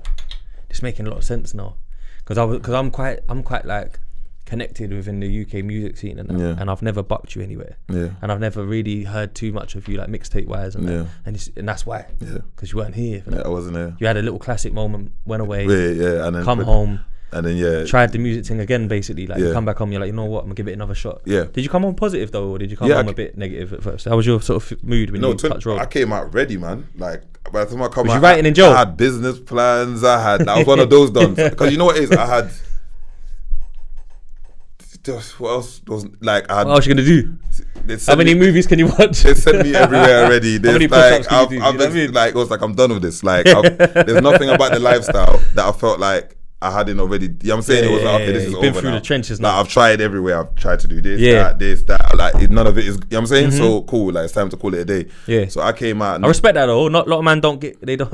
Yeah, you gotta quit while you're ahead. It's I was lucky that it's I was still able to my mental health was still intact. Yeah. Reasonably intact. Healthy. I was healthy. Yeah. So it was just like a lesson learned, and it was time to just sort of make a transition and go into another path. And since I made that decision, I just never looked back. Did you write much in jail, bars and that? Yeah. Bare. Yeah. So some people say they find it hard to write in jail, isn't it? Because it's not inspiring and that. But would you say you got used to it, I guess, 10 years in jail? Inspiring, it wasn't doing long enough then. Yeah, that's what I was just going to say, fam. Yeah, this is what but this is my point, bro. No names in that, but there's certain man that's been in jail for I don't even want to say that, but it's bad, man. Yeah, but I think everyone's creative process is different at the same time. Yeah, that's true. So me, obviously, I write a lot. I'm a big thinker, so I write a lot. So because when man are in jail for drink driving and stuff like that, and you're not driving without a license, and it's like, bro, it's different. But you know what it is though? What hit you in there is you got to remember, bro, I did Streets of Brockley, I'm 16. I could see a whole industry in my head that doesn't exist. Yeah. Right? And then Channel U pokes his head out, we're all thinking, okay, let's try a little thing, but industry still doesn't exist. Yeah, it don't. And I'm sitting in jail and watching the bricks. So you see the first set of bricks that get put now, I'm watching, hold on a minute, there's a wall now, there's a roof, they've put doors and windows. But I'm I've seen this house already. So do you know how it feels to feel I knew this was gonna happen. Yeah, you was ahead of your time, blood. And I'm having to sit there and watch it play out. But it's so mad because it's like, so while I'm in there, I'm just gearing up myself. I'm like, yo, this is my vision. I was supposed to be in the mix. This is my vision. I'm like, raw. Okay, so every time someone did good, like I used to like have visits, like I would sort of like get the. This is when like Tiny Tempo would be popping. Or like them times, 2011 and that. I'd always get the CDs bought. They had a thing in you could get it through Gemma Records, which is like the place who bought CDs from inside. You'd get it, and I'd go into the book and read who produced what, who did Studied what. the game. I was studying, and then every time someone gets a number one or a move, or it might be a Tinted Strider play, or Roll Deep did something. So I was just in there like, okay, cool, how did they do that? So I watched everything like literally religiously. Okay, started reading. I was like that, bro. Reading the books, working at the business, because for me, I was 100% like when I hit the roads, entertainment industry. I'm in there. Yeah, because if there's one thing in life that I knew that I was good at, it was like that industry is where I belong in. And it's like, I got over like, for a while I couldn't listen to radio because you felt like you flopped yourself. You think I'm better than this guy. I'm like, and you don't sound like a hater either. No, it's not even the better thing. It's I should have been in there. You saw opportunity that you should have just held on to, but because it hadn't materialized yet, you didn't hold on to it. And then now you're having to see it happen, and you're like, "Oh my gosh, I've seen Instead this." of going on that Rolex. I always knew UK rap would end up on mainstream radio. But when I say it them times, it sounds. I always knew that. Yeah, sick. I always knew that. So if you're going back, like, so a lot of the like infancy, the early stages of a lot of people. So when I go back in that period of that little 09 period, when I get like, rest in peace to Jamal Edwards and for real, a lot of those dynasties, whether it's like, GRM Daily was Grime Daily, them times, you get what I'm trying to say to you? Like, I saw like a lot of the first pieces I was studying that get put together because at the time, it's so funny we're having this convo, my brother, Ruthless Records. I know Ruthless. That's the bro. Yeah, man, come on, fam. You get me? That's my big brother, bro. Good brother, man. So I was around got a little brother that rapped on that as well. I was around seeing around seeing all the CDs get pressed and all of that. So I already was aware of everybody's thing. Yeah. So that was over in East Ham side. East Ham, the shop was in East Ham. Yeah. So he was like dealing with my stuff, like in between. So it's like I was watching the game thinking this can definitely happen. So when I was in jail and I see it start happening. So for me, it was like, you still in the can when his shop was popping as well? Yeah. By the time I come out the can. So what people don't know is when I came out, I spoke to the bro before I came out. I said, look, I want to come out. I want to do this rare, whatnot. I'm going to, I said, because he had stopped with the Ruthless Records thing, gone on his dean, mashallah. He's I was saying, he's gone on his dean. So it's like, so I said to him, like, right, I want to run with the Ruthless thing. The Ruthless Records, I want to re-register it and run with it, this, that, and the third. And he obviously explained his position. So when I came out, I then sort of registered Ruthless Records. Oh, for real? Yeah, and then I was looking at the game, so I had it now, so I probably still got it now. I had it. Sounds like you do, yeah. I had it, because I need to check my folders. But I had it, and then, but what it was one of the things the brother said to me was like, because he's on his dean, it feels like anything attached to Ruthless is still attached to him. Music's in it. I'm saying to you. So especially gangsta rap, bro. Definitely. So I definitely wasn't going to try and trade underneath Ruthless Records. So it's like, but that's how foundation I am. That's how foundation I am. Yeah, I know like, the man there. I'm Ruthless Records Foundation. Yeah, so, for real. It's bare funny that that you say these things as well, because it's like, bro, even though you're in jail and you're connected to it and you're watching it happen, on the flip side, I'm on the outside, behind the camera, making those things happen. Sick. Do you know how mad that is? Like, I think Jamal was my cameraman before he started SBTV, because I'm from West, innit? He's acting, and he was always very ahead of his time camera-wise. Like, he got his Kiss 100 job to film all of the Grime sessions through Logan Sama, but I took him to film me on Logan Sama. And then Logan said, what's your boy's number? Yeah, do you know what I'm trying to say? And you give me, and then it was one of those things where like, he went ahead and made this thing called SBTV, but he was so ahead of his time. He used to ring me and be like, bro, you gotta put that video on YouTube. Why are you waiting for these channel AKA people, these channel U people and that? And I'd be like, nah, what's YouTube, blood? Nah, it's this thing it's this TV on the internet. And I'm like, fuck that sounds weak, bro. Like, I don't know what you're talking about. MySpace, you mean? He's like, nah. He's like, the video on MySpace comes from there. And I'm like, how? It's on MySpace. Do you know what I'm trying to say? I didn't get it. Yeah. I'm thinking different. Like, I'm old school, blood. And then he's like, nah, trust me. And like, I'm like one of his 4th uploads on his channel, me spitting on a train. Oh, sick. That's how early it is. And then Grime Daily, there was a guy called Pierre, not Posty, Pierre as well. Yeah. And Pierre, and they was looking for South London rappers because they were East London grime predominantly. And I actually because Jamal had kind of showed me the ropes a little bit with this thing. I was getting on my French Montana shit where I'll rap, but I'll go buy a camera and interview people. Like I had early interviews with Ill Mill and that, and where I'm on the block talking and that. So I've gone to South with my camera and the man them. Linked Blade and Timber, done freestyle. We done daily duppies for them. It's me that filmed it in the car while he's spitting. Okay. Then we afterwards just was drinking Henny and that. It's not like I was some industry cat. I was telling them, look, this thing's gonna blow in a few years. Cause they didn't want to do it. They're thinking if it ain't them days they're bringing the DVDs. camera, bringing the camera around. It's kind of edgy. It's like, it's my man trying to. What's my man coming around over the camera for? Can you imagine how much it's changed? I rang DVS and I said to DV, I said, blood, there's this channel, Grime Daily, and he's like, yeah, I see it, blood. I was like, they want to freestyle and he's like, yeah, what, when? And I said, I can do it. I'm doing it for them, blood. Man just done Timber and he's like, yeah, pull up tonight, bro. Fuck it. I said, yeah, who you got that? And he's like, we got Skrilla the Gorilla. Tef's there. This is when they was all good over there, whatever. So we've gone to one of the blocks and it's like bare South man. What's his name? Commotion. Everyone's just spitting. I'm filming, you know. I'm not a cameraman. I even filmed the music video for Blade, brother. It was so terrible we couldn't release it. That's what I'm saying. I'm from that same. That's what I'm trying to say. That class where it's like the Tef, the Squillers, the Pages. You know what I'm trying to say? Yeah, exactly. That's why I bring it up. Young Star, like that. Yeah, you see it. The same generation. That crowd. Yeah. That generation. So that's why for me it's kind of interesting. Fix Dottam. Yeah, you like even Buck was like, remember like Buck's from that Buck's Code, and even if you go back Sincere, like let me tell you how I go back so far. I go back as far as Sincere. You see, that's not Gangsta. That was hard. I had that in a tape. That guy into the Bing, that's not Gangsta. Getting licked down, that's not. He had an American remix. Fam, this is what I'm saying to you. I can't remember. So like all then I'm talking about like Roots Maneuver. Jeez. Black Twang, Tony Rotten. Skinny Man, Kalashnikov, like so these are like you're a hip hop man, bro, for real. Yeah, I'm sitting there like, yo, like okay, cool, like, and I remember being so excited just before I went Joe, like hearing like Kalashnikov and these man, like the UK acts. I'm like Skinny Man, Council State of Mind. I'm just like, yo, this thing is happening. You know, like I'm like, yo, like you saw it, I got a case spending. I said, fuck. I'm like, I got a case spending. 2015 is late to land, bro. Let's be honest. So I missed out on the whole thing. So it's like I'm sitting there. So I rang my brethren. I remember Shah M.E. I rang him. I said, yo, I got them lot on SBTV. This is what I'm saying. They come to my block, bro. I rang M. I said, have you got a camera? He done a hook on the tune that was on. Yeah, he's cold producing. It was me and Birdie Rough. You see, this with him on the hook. That's how I met Clue, because I did the No way. Ghetto Superstars. I remember that. Birdie Rough, me, Clue. See, look, I knew something there. K Coke. Yeah, that was. And we shot the video in Trafalgar Square. What's the brother's name, man? Cypriot looking you. He was at the Streets watching Chain with Viz and that. He was on the tune. I can't remember his name. Man, that's gonna get me vexed. That was time ago. I still got a picture. Yeah, bro. That's what I'm saying. I remember linking Birdie them times and doing that tune. That's what I'm trying to say. I had tunes with them. That's what I'm saying. Yeah, see, the world's small, bro. So during.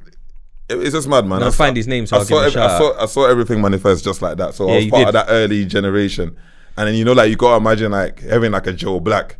Yeah, he's a very old school as well. Because remember, every corner had somebody. You get what I'm trying to say? Young Juvie. Yeah. Every corner had somebody. Yeah. So it's like, whether it's Margs and them, man, like, Rare One, or this one, and that one, and that one, and this one. So it was like, I was like, right, it's happening. SMS. I was like, it's happening. PD. You get me? It took it some years. But it came. But then, here's the thing about it. I came out, and I thought I'd come out late. Nah. You gotta go back into like in the books. 2015. That's Nines and that coming out. Yeah, 2015 is when like business in the industry really started to make a bit of money in that. Yeah. So it's like I landed just when the money when the pack landed. You're right. I was like, oh right, the pack's landed, because that's when people start getting single deals. This deal, that deal. And Instagram was starting to come and take off. Instagram just kind of like, you get what I'm saying? Because it had only been out a few years, but people were posting their dinner and that. Yeah. Like they were, like wings and chips tonight, the bottle Henny. I was posting bottles of Henny as main pictures and that. 90 likes and that. You know what I'm saying? Yeah. But now it's like you can market your single in that through Instagram with no company. So I came home just like perfect timing, and luckily for me, a lot of the people that was from that early, already knew you. They were doing their thing. You get what I'm trying to say to facts. You. And I was just like, oh yeah, this makes sense. So like, it's like an easier transition. So did you come out spitting rap, or did you fuck with the grime beats for a little bit? Is it called Tizzy Gang?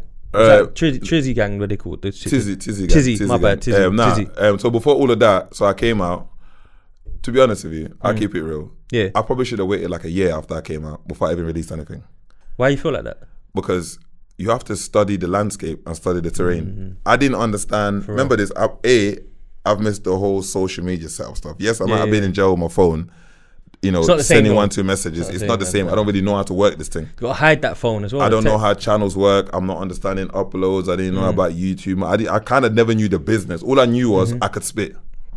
Even now, brother, man, I have a jail phone. It looks like they're filming through a potato. You get what I'm saying? So I used to just feel like, okay, I can spit. I'm going to just put tunes out and that's just all I have to do. Yeah, facts. When really, there's a lot more to it than that. Getting the music done is 10% of the work. 100%, yeah, you're right. It's all the other stuff. So I never knew the 90%. Planning. So I should have waited like a year. So I came out doing the rap. But there is a beauty to that though. Fresh out and just understanding. Not understanding. Yeah, I mean, people can see the realness in that as well though. But hindsight, you look back, you're like, I would have moved the needle that way or that way. But you know what? It's never error there. But I was doing that, and then I'll be honest, the rap game them times was a bit toxic because it was fresh and money just started getting made. Everyone's trying to run through the door all at once. So it's a bit mobbish. It's a bit like it's jammy. Like you can't get through. It's like, okay, cool. No one is, it's all relationships, all bunch of different things. So I said, let me pull away from that. Yeah. And then shout out to like Merky Ace. That's I was trying to figure his name. Ace. Because he was quite prominent in like new age grime. Yeah, so Merky's the bro, and he kind of said to me like, yo, come and jump on this grime thing. That's mad, And I was just like, grime thing. But at the time, it was at a time where it was like I was gonna go one either way because like we're making a transition. You have moments of temptation, and I was like at a weak moment. Yeah. I was having a weak moment where my temptation was almost about to get to me. Right. Of going good back decision the other way. Yeah, good decision. I was, when you're looking at, okay, bro, like, you know what? I might have to just go and do that instead. Yeah. And then I'll be back to this later. Bro. Yeah, I get it. So and a lot of people have probably been there. When you're trying to make a transition, you're gonna get tempted. So and you're thinking, well, hold on a minute. You know what? I'm gonna go back. You know what I'm saying? I'm gonna bust a few moves. You get what I'm saying? Yeah. So, but then he called me and said like, raw, like, jump on the grime thing. So I was like, I'm always interested about the grime scene. It's like how passionate they are about what they do, from the production side to it, to the record, to the whole thing, man. And then so it's like when I said, okay, cool, like, you get what I'm saying? It's so weird that you done grime though, because grime had finished by then as well. Like the grime era that I was in was Gangsta, and it was kind of like mixed with the streets and sound clash culture and rip pirate radio era, council estate culture. And then like you had a lot of rappers from South that would have been like grime's a dickhead thing, but even back then, but there was still real youths that done grime, when I was doing the grime, it's like, it was, I think grime can't die. That's number one. Yeah. Like people just think like they focus on what they think the sound is, the genre or what the in sound is. Like grime's always gonna be here. Right now, there's places grime's still going off. So UK, in Europe, sound in as Australia, well. in different parts of the world, they love it. Even in America. And I felt something different through that, being in that. And we did a project together. Had a signed project. This, that, and the third. Because he was one of the leaders of the new school. Merky Ace definitely is. People like him and Novelist and Novelist. Shout out Novelist as well. Big Zoo, them kind of people. Yeah. So I was just doing shows with them lot up and down the country, this, that, and the third, and it kind of like. See, look at that. You probably wouldn't have got that rapping about the streets. You know what I'm saying to you? So I was able to walk through like all like the main radio But you were stations. kind of rapping on grime though. That's the thing. Because do you know what happened, blood? Yeah, there's in our team we got D Gully, that's old school like me, knows all the music history. You got Aaron that used to work with SBTV, knowledgeable journalist, whatever. Then we've got a behind the scenes guy that helps with like the logos and that. He does art. Okay. And he's a big up Raj. And he's a grime enthusiast. Okay. When I tell you that like rap is secondary to him, if it's he loves grime up to now, bro. He can tell you everything about grime. So I said, Vic's coming through, and he was like, I said Vic Santoro, and he's like, oh, sick. I wish I was free. I would come because him and Merky Ace had bangers, and I was like, nah, I think you got the wrong guy, bro. This is what happened, like like that. He told me he done grime had a stint doing grime, and I said, nah. Like, me, I'm thinking, I'm on the phone to him, nah, bro, wrong guy, bro. And I send him your Instagram, he's like, no, this is the guy, bro. I was like, no, you got it wrong. And then I go online and I start watching the videos. And I ring it back, bro, he was pretty good, He was pretty good at grime. Nah, we like, listen. You spit with big chains on that. It was the grime time. The grime was a problem. Like, them youths are talented. Like them, they're sick in it. Listen, let me tell you something. They're talented. And remember this. They got flow. Them man are younger than me, and they had to like. it's almost like I'm having to get the spark off them. Like, hold on a minute. These energy, like we keep saying. Yeah, I'm like, these shoots are like, you get what I'm trying to say? Flows. So they helped me get my hunger back, and then we did all the shows, radio, That's this, big. that, Yeah, this, that this. makes sense. So once that had all been done, what had happened was, it was so funny because whilst everybody was like at the door and the rap game going, let me in, everybody's knocking, I've kind of moved away, done the Grime thing, went round the back. Done a tour and everything. Yeah, round the back, climbed through the little side window. So now I'm in the house now. So it's like, let's go back to the rapping then. Because you was kind of rapping anyway. I'm rapping then up, but the Grime thing started, it moved so fast. I was just like, and then once I was like, let's get back to the rapping. And then I went through the comments and people were like, that Vic guy's verse should have been longer. He was cold and that. And I was like, you know what? It's true because you were spitting rap bars up tempo. Yeah, because the rap game you was weren't doing this like reload when I said da. You was done some like, yo. You see me, bro, like, you know what I'm trying to say? One thing about me is this, I'll find a way, you know. Hustler. Like you get in my way and tell me I can't walk through here. I'll find a way to go like over it, under it, to the side. Sneak in the side door. I try not to complain because like you just have to do the work. You have to. So you have to, bro. I didn't. Yeah. So it wasn't about like. So I had to go and earn mine. And what it done was it helped me build relationships. So when I'm coming back on a rap thing, everyone knew you know. The DJs all know who I am because I knew the DJs are the people to know. So someone might. The promoters as well. Someone might. That's what I'm saying. It's about like positioning yourself. You might look at like someone might be aware of me online. Yeah. And not too familiar with the music. Yeah. And they're in their car, and Kiss is playing you. It's throwing them off like. Like, one extra, big thing. But it's like when they can't link it. A lot of people hit me like, brother, I don't realize, sometimes I forget you do music as well. That's what I'm trying to say. I'm hearing you on radio like, oh yeah, my man actually does music as well. I'm like, I'm active. I got points on the board. Like, so then you come back to being a rapper. Yeah. Per se. Did you ever have a rap mixtape? I didn't put no tape out through that period. Yeah, I didn't think so. It was more singles and jumping on tracks. Tracks, features, and then. Did the rap game accept you back after the long stint and the Grime kind of stint as well? How do you think it was like? Do you think you get your flowers? You know what's so mad, yeah? In like the most humble way like possible, yeah. I don't think, based on the history where I'm saying when I had this vision and when I started doing it, I don't kind of like walk in none of the industry rooms, music rooms and think about acceptance, because as far as I'm concerned, I was here in it at the inception. Like the files are there. This is not that I think I was here.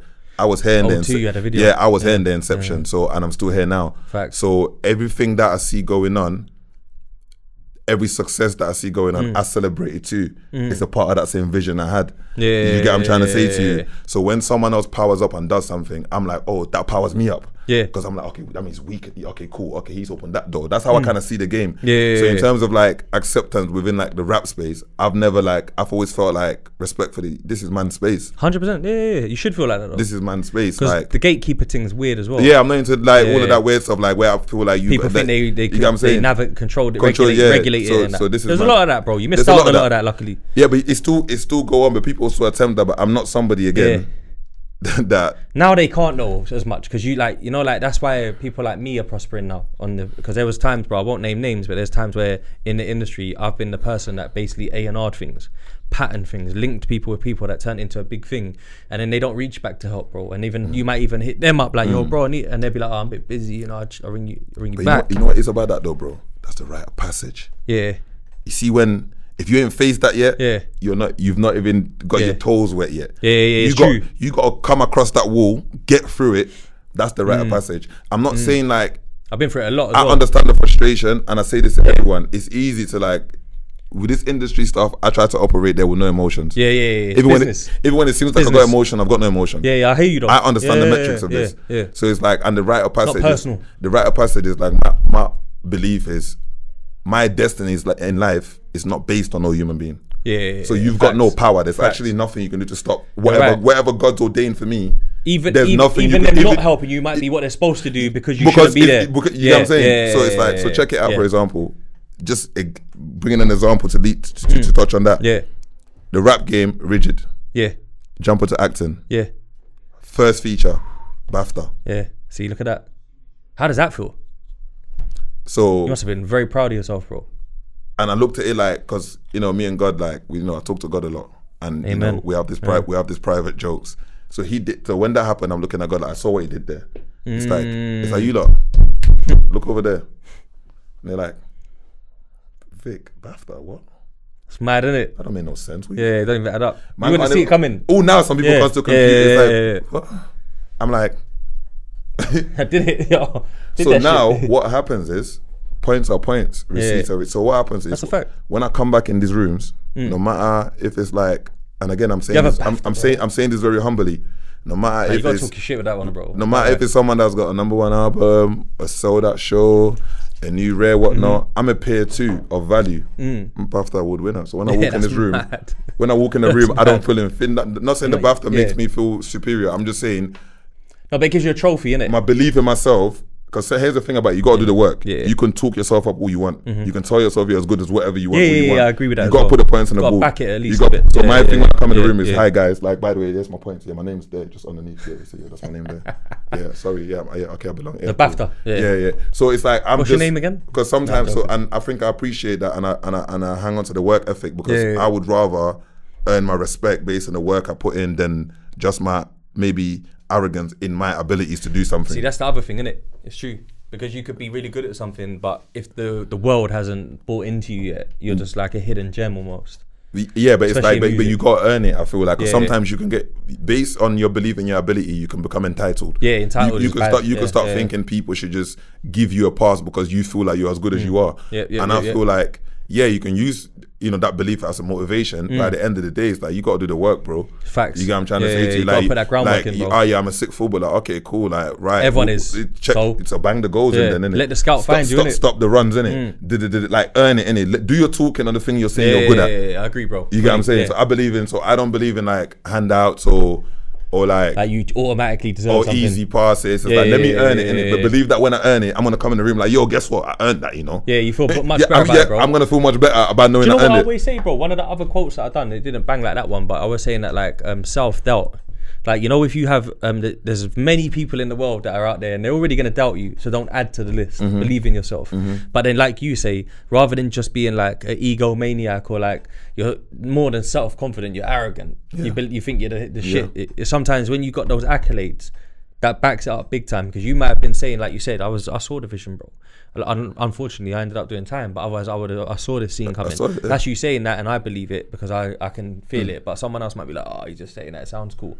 But the BAFTA, that's not. I'm just saying it. It sounds cool. That's happened. And you get what I'm trying to say? Yeah, that's some real stats. Real stats, and it's not a back in the day thing. It's like that's after. It's still I've still. How for context? How did that come around? Like the BAFTA. And the acting it's God, bro, man. I like that. It's God. I can't take no credit. Literally. I swear to you, if it just came to you. Like, I swear, like, because another thing I do is like, obviously I used to do it without even realizing what's happening. I used to do talks in prisons. Yeah. So I used to just go around up and down prisons doing talks. So sick. The BBC wanted to do it and they had got in touch with someone in the prison and they had said, we know this guy that comes there to do a talk. Get in touch with him. So they spoke to one person who put them through to me. Yep. And then they pitched the idea to me. And I was kind of like, what? But I'm a man like... For the people that don't know, was it for a series or so it was for a film? It was a documentary film. Documentary kind of film, innit? Yeah, so it's like... It's kind of categorised it as that. Yeah, it's a film doc. Yeah. Best film documentary. That's it. Yeah, something like that. So they came and did that, but for me, I always like ask God for signs. So I'm always willing to pivot at any moment. So even though acting was never in my head, I never thought about being an actor. You was open-minded. Here I was sitting down with Garden Production. They make like 24-hour in A&E and 24-hour because they make all them shows. I'm sitting with these people from Garden Production in the office in London Bridge. I'm like, okay, God's definitely put me here.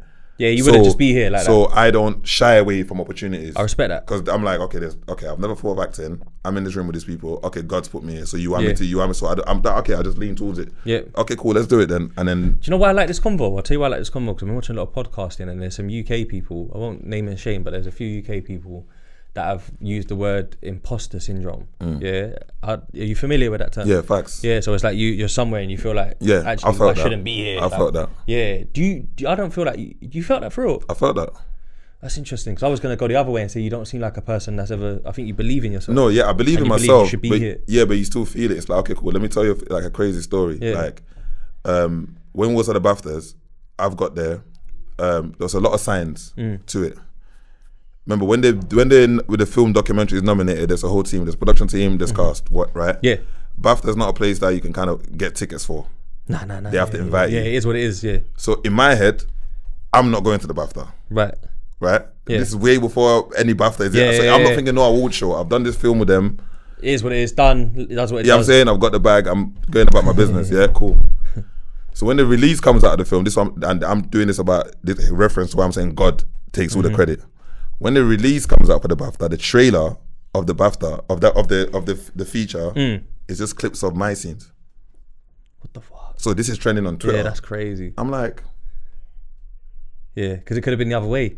Again, I had nothing to do with it. So it's trending on Twitter now. I didn't even know how to use Twitter. Imagine that. Yeah. Now I'm trying to sign up to Twitter. I'm trending. I don't even know what's going on. I don't even know. How do I tap into this thing? I'm like, So that's happened again. That's God. So that's going around. And then when it airs, it was like record breaking numbers. Like when it first aired on BBC Two, because it did the cinema rounds and the documentary festival rounds. Yeah. And then built a hype around it. And when it touched the BBC. Millions of it went clear. Yeah, I'm just like, but I'm still not picking up. Again, it's nothing to do with me. Yeah. Fast forward, it wins like a couple of mini awards. Cool. Yeah. The BAFTA comes up, so I get email. We'll be short. The films are shortlisted for BAFTA. Oh, is it cool? All right, sick. Yeah. Anyway, we got a show. That does well. We've got a show in Bristol today. So yeah, like cool. Hope that does good. I'm saying because these times this that is. I'm just thinking, is this something I did? I'm like, why are they telling me Bristol can wait? Big up Bristol, but you lot can wait, man. Then there's all these documentaries on the list, and so this was the time that. So I'm looking at documentaries. I'm like, okay, cool. So then they hit me back and says, he's been nominated. This is like 2 weeks later. Yeah, you're like, what the fuck? This is progressing. I'm like sick. I'm telling the directors and the producers congratulations, but I'm not getting what's going on. You're funny, That's mad humble, man. Like, I'm sick. Like, oh, that's sick. Yeah, but they're telling you, innit? They're telling me for a reason, but I'm not clocking it.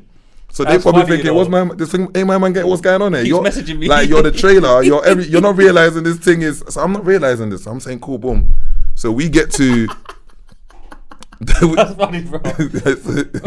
Yo, that's wicked. I'm thinking wicked, sick. Big up to you lot. So then you go about your day. So when the awards coming up now, they hit me and say, obviously, I get an invitation through the email from the BAFTAs directly. And you're like, what the fuck is going on? I'm like, the BAFTAs invited me. Yeah. Again, this no is credit. Imposter syndrome. Yeah, I'm saying. So I go to the BAFTA, to seal it up. So I go there. I'm like, you get me? In lack of a better word, there's not a lot of black people there, right? Cool. So I'm in there, I take a pic, boom, boom, in there, right, whatnot. So I'm just kind of like in the corner, just kind of holding the meds. Yeah. The directors, so I met all like the commissioners of Channel 4. Oh my gosh, you're rare. Oh, you were so sick. They all knew. I'm like, okay, the editor's like, you're a bit disciplined. Trust me. I'm like, so I'm sitting in there. So the director comes to me and says, ain't you talking to no one? Why are you not talking to no one? Networking, yeah. On God, I said, you know who I want to talk to? He said, who? I said, I want to talk to one of the dragons. Like the Dragon's Den. I want to talk to one of the dragon. Is it? I don't know which one it was, but I'm gonna pick the name out anyway. But I want to talk to one of the dragons. He's like, all these celebrities there. You want to talk to one of the dragons? I'm like, yeah, that's what I want to. That's what I want to talk to. The business model. Yeah, I'm thinking, yo, brother, how do I get to that type of bag there? What you man are running with? A little 50k investment. You get me? On an idea. Yeah. If you go online for the viewers that are watching this, you type in gun number 6 BAFTA, you're gonna see this video. So when the category is coming to announce, it. Who do you think is coming to announce the category? I don't know, One of the dragons. No way. I swear to God. And you win that category. I'm sitting there, the directors tapped me and said, what did you say earlier about talking to one of the dragons? No way. Go on. The video's on YouTube. Look, the BBC's got up on YouTube. So they say, that, so he's talking about, crazy, I see this dragon reading this thing about this documentary. I'm sitting there like, I'm looking up like, God, like what the fuck is all the dots are connected? I said I wanted to chat to my man. Yeah. And then he gets to the winner of the BAFTA is gun number 6, and it's like you can see in the video. I'm kind of slow to get up, so the whole team kind of gets up, and I'm like, you ain't deep to no. Yeah. And then I'll tell you the real chilling part. We're sitting a bit further up, fam. So the whole place erupts. We're in the South Bank Center, so it's all erupting in there, right? The Royal Festival, all erupting in there. And now you have to get up to walk to the stage. Yeah. I'm walking down these stairs, and I can hear all these claps, right? And I'm looking on the side, Benedict Cumberbatch, and Deck, this one, that one. You get me? I'm in there. Ted Baker styled me. Shout out to Ted Baker. Oh, that's a stunt. I'm walking down the stairs, and I get this vision in that moment, bro. That's like Ted Baker, by the way. You heard that? Yeah, you get me? Shout out to Ted Baker. Just so you know. They styled me. I'm walking down the stairs, bro, and I had this. That's when it hit me. Like I just had this vision of when I got sentenced. 10 years. And when I got sentenced, and I was walking down the stairs, and I felt like, cause when you get sentenced, the judge says take him down. Yeah, and when they were crumbles, when they were walking me down those stairs, I felt like they were taking you to hang you. You get what I'm saying to you? Yeah, it's done. It was that moment that hit me like. Because when you're sorry to cut you, but when you're young, you don't ever really think you're gonna be 30. Do you get what I'm saying? So you think it's over. So I'm just like, as I'm walking down those stairs and I get sentenced, I'm thinking, oh, my life is over. In that moment, walking down the stairs to the BAFTA and everybody clapping and going crazy, that moment came back to me. Bro. Yeah, I'm just like, wow, I'm actually. That's trauma. I'm like, I'm here. I could remember walking down those stairs. So when I get on stage, I'm like, you can see it with the videos on YouTube. I'm a bit like. You get what I'm saying to you? And what happened, because when you finish the award ceremony, then you go and have dinner. Bro, like, we came out the thing, photo ops, had dinner, I called my cab and I left. That's not going yard. I couldn't, it's like, it's overwhelming. I couldn't even believe what the hell. Was it overwhelming? My family's on the phone. It's on national TV. Everybody's watching it. Get it. So I'm just thinking, what just happened here? Like, so the impostor syndrome. I'm feeling it every moment. I gotta get back to Lewisham. Yeah, I just went straight. I went straight back home. What's that restaurant in Lewisham? Eggies. I didn't link no family. No, I don't go. You know about Eggies? Yeah, I know Eggies too, but yeah. Let's go get us. Fucking. Nah, shout out Eggies by the way. I wasn't getting onto them. Like I wasn't getting onto them. I need to go back to the. I went home to be by myself. Yeah. I just went and. Because it was just like, what just happened? And then everyone's ringing. And it was so confusing because I didn't really understand. I hear you, bro. You know what I'm saying? I wasn't ready. Yeah. Now I'll be a bit more like, yo, I'll know how to not milk it, but like, know how to embrace it. Do you know what's weird, fam, to hear that, yeah? Because I didn't expect that, so you surprised me. I thought that you like the way it was going on. It's like, I'm not an actor. What am I doing on the BAFTA stage? That's true. That's true. Tom. That's God. That's actually true. This wasn't some plan. I never once in my life thought of it. So God made me realize. Because it's like, bro, it's like a GRM award or a MTV award is music. This is acting, and I'm not an actor. I'm in the, definitely like, why am I here? Yeah. God gave me that nudge, and then from there, that's when I went on to do the intent. Yeah. I done that was big though. I done the intent 2, and then was you in 2 as well? Yeah, I was in intent 2. I wasn't even in 1. I was in intent 2. Yeah. What was your scene again? Because you're right. The prison scenes. Yeah, it was in prison, isn't it? Imagine that. Imagine that. God's got jokes in it. How I get casted for a prison scene. You know why you did that? Because it's a black film, bro. It's the end, isn't it? Them man know. Like you're gonna be able to pull that scene off good. But I'm saying again, the parallel thing. The parallel thing in that is I was in a prison shooting a film. I grew up in a prison. I know. See, look, that's what I'm trying to say. That's almost but that's almost them knowing that you're gonna be able to pull that scene off because you've been there. But the bigger lesson is, was that Nicky Slim thing in that? Yeah, Nicky Slim and Femi, shout them out, and they, I got the opportunity in a gym session. What the fuck? That's God again. So a lot of my timing, a lot of things that's happened for me, I know is just through divine intervention. Like there's no I don't take. Cause I believe in that stuff though. I don't take credit. I'm like, bro, it's not. You know what I'm saying to you. Yeah. So even that ended up in that, but the point with that is. What you think is anguish today is a blessing tomorrow. 100%, fam. 100%, bro. There's blessings in losses, bro. There's wins in losses, bro. It's like what we went back to earlier. It's about doors opening as well. Like, bro, God will never send you through a door you're not supposed to go through, bro. No. And you'll be angry you didn't go through that door because you'll see people cut through, make $500,000, and you're just thinking, I could have done that. But bro, if it's not meant for you, it's not meant for you, bro. So you know what I mean? All of that was happening, and I hadn't even. It was just like, film. So I was in cinema. I done a cinema feature like 4 years in a row. So now it's like, oh, you're an actor now, Vic. Like, oh yeah, maybe I am a little bit. Yeah, for real. Maybe I need to go and get some extra training done now. Yeah. You do that? I haven't I'm going through trying to get classes done because I'm like, okay, you've been winging it. Top Boy hit you up yet? You know what? That would be a great opportunity. Yeah, we should talk that into distance. I definitely would love to be in Top Boy. That'd be big. In typecasted roles, I'm quite good because it's natural. Yeah. But I would love to play some roles outside of the typecasting roles. But I know I need to get some more training. Yeah, I was just gonna say that maybe timing. I need to get some more training for that. Yeah. No, it's true because a lot of people it's like Bashi. You know Bashi. Yeah. Bashi. I grew up around Bashi, like Northwest and West. We used to go Pirate Radio and that. Legendary. Yeah, and he's a really good actor, bro. Like I've seen. You know what I'm saying? He's sick. He doesn't even get a typecasting. I think I've watched most of his films. He's so sick because those are some of the things that's happening in prison. Yeah, bro. 24. He was talking American and some Atlanta. He's got accent and everything. Yeah, the brother's cold. Different, bro. The brother's cold, fam. Shout out to Bashi. There's a lady actor that come on our show from America called Layla Odom. She was in. She's cold. You know about her, yeah? Yeah, Layla's cold. Yeah, I'll connect you to because she's looking for UK people for stuff that she's putting together. So I'm saying, we're connecting the dots, man. She's cold. Big her up. She come on as well, man. So she's cold. She's like really trying to like tap into the UK team. Like, you see the UK right now, like, you know, like the man them was doing well, like dancing, big up to dancing Ninjas. Killing it. That's the bro, like, you know, Daniel. He's out doing my Letitia. She's murdering it. You know what I'm saying? And it's so mad, like yeah, learned it from Black Panther. You know what I'm saying? I'm looking at it just like, the man them is going. You know what I'm saying? So that's how it's supposed to be, man. Right now it's big, bro. Because before you would have been like Liam Neeson, Taken, and all that. He had like bare American films, and then you had that Vinnie Jones footballer that cut through X-Men and all that. But now it's like it's really here.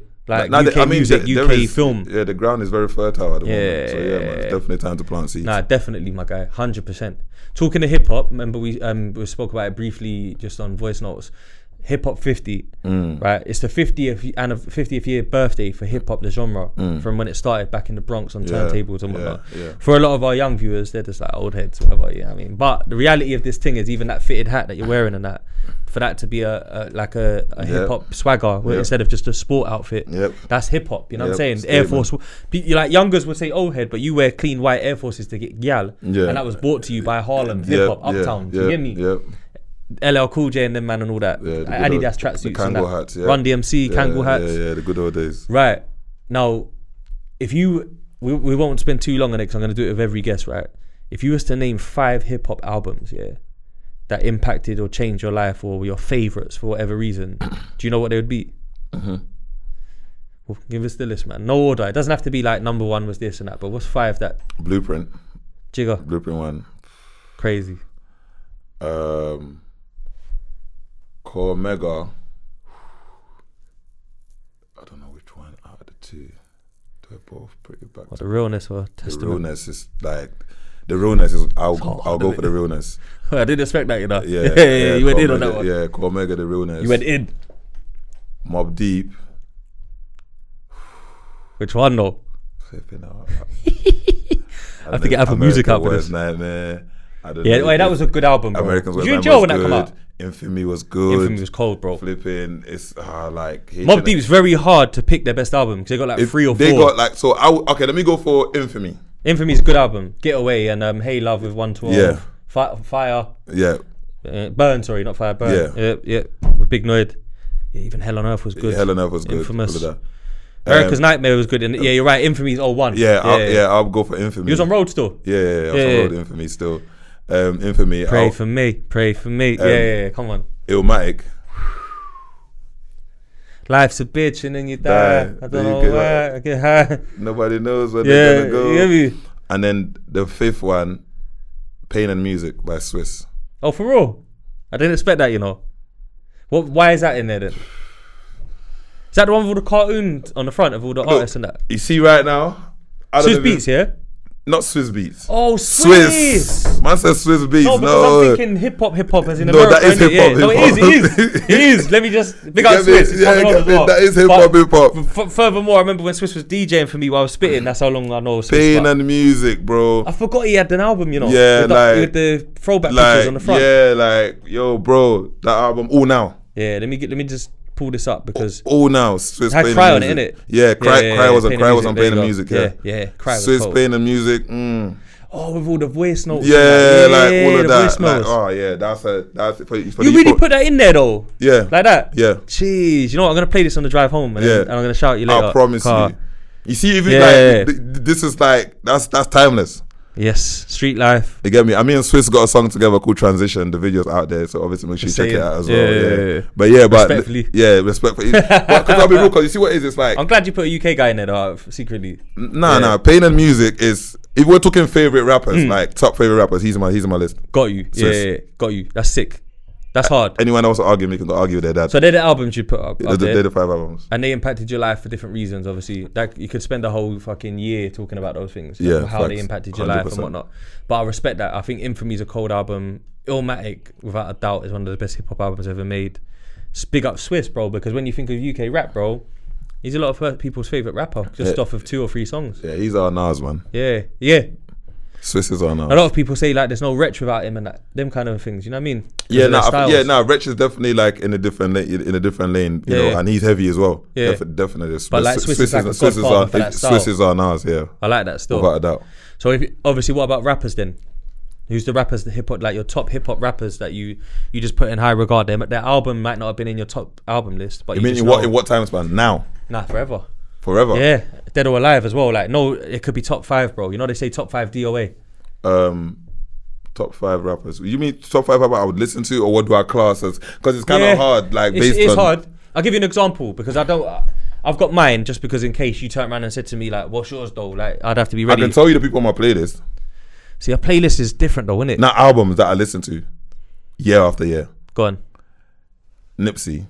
Yeah, cold. You know what I'm saying? Rest in peace, man. Nips definitely. Hove. Yeah. Because I'm a barman. Yeah, Jay's cold, man. He's the illest. I don't know if putting him in there is even void. Yeah, like I shouldn't have been that. But yeah, Nipsey, definitely. Meek.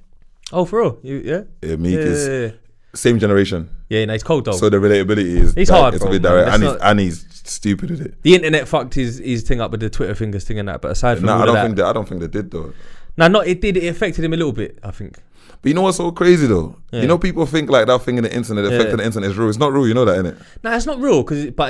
What it does, bro, is it makes people. I'll give you an example. I can give you an example of this, right?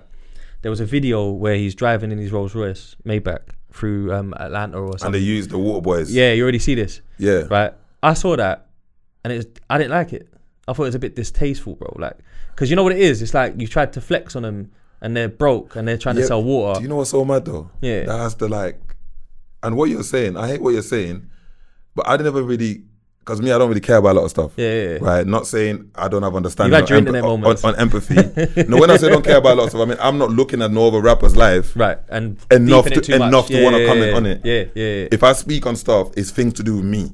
Yeah. I don't know how to, I'm trying to say to you. But also, I'm not a judgmental person as well. So I look at who's winning based on different metrics. I don't kind of follow what the internet can't tell me who's winning in life or not. Yeah, you've got a point, and I think maybe I'm wording it in a way where like bandwagoning, and I'm not a bandwagoner, I'm an individual, right? So for instance, I would look at that situation and think you could have done it without filming it, or you could have gave him more if you're going to film it, because then it's really worth showing off, right? There's the other side of it.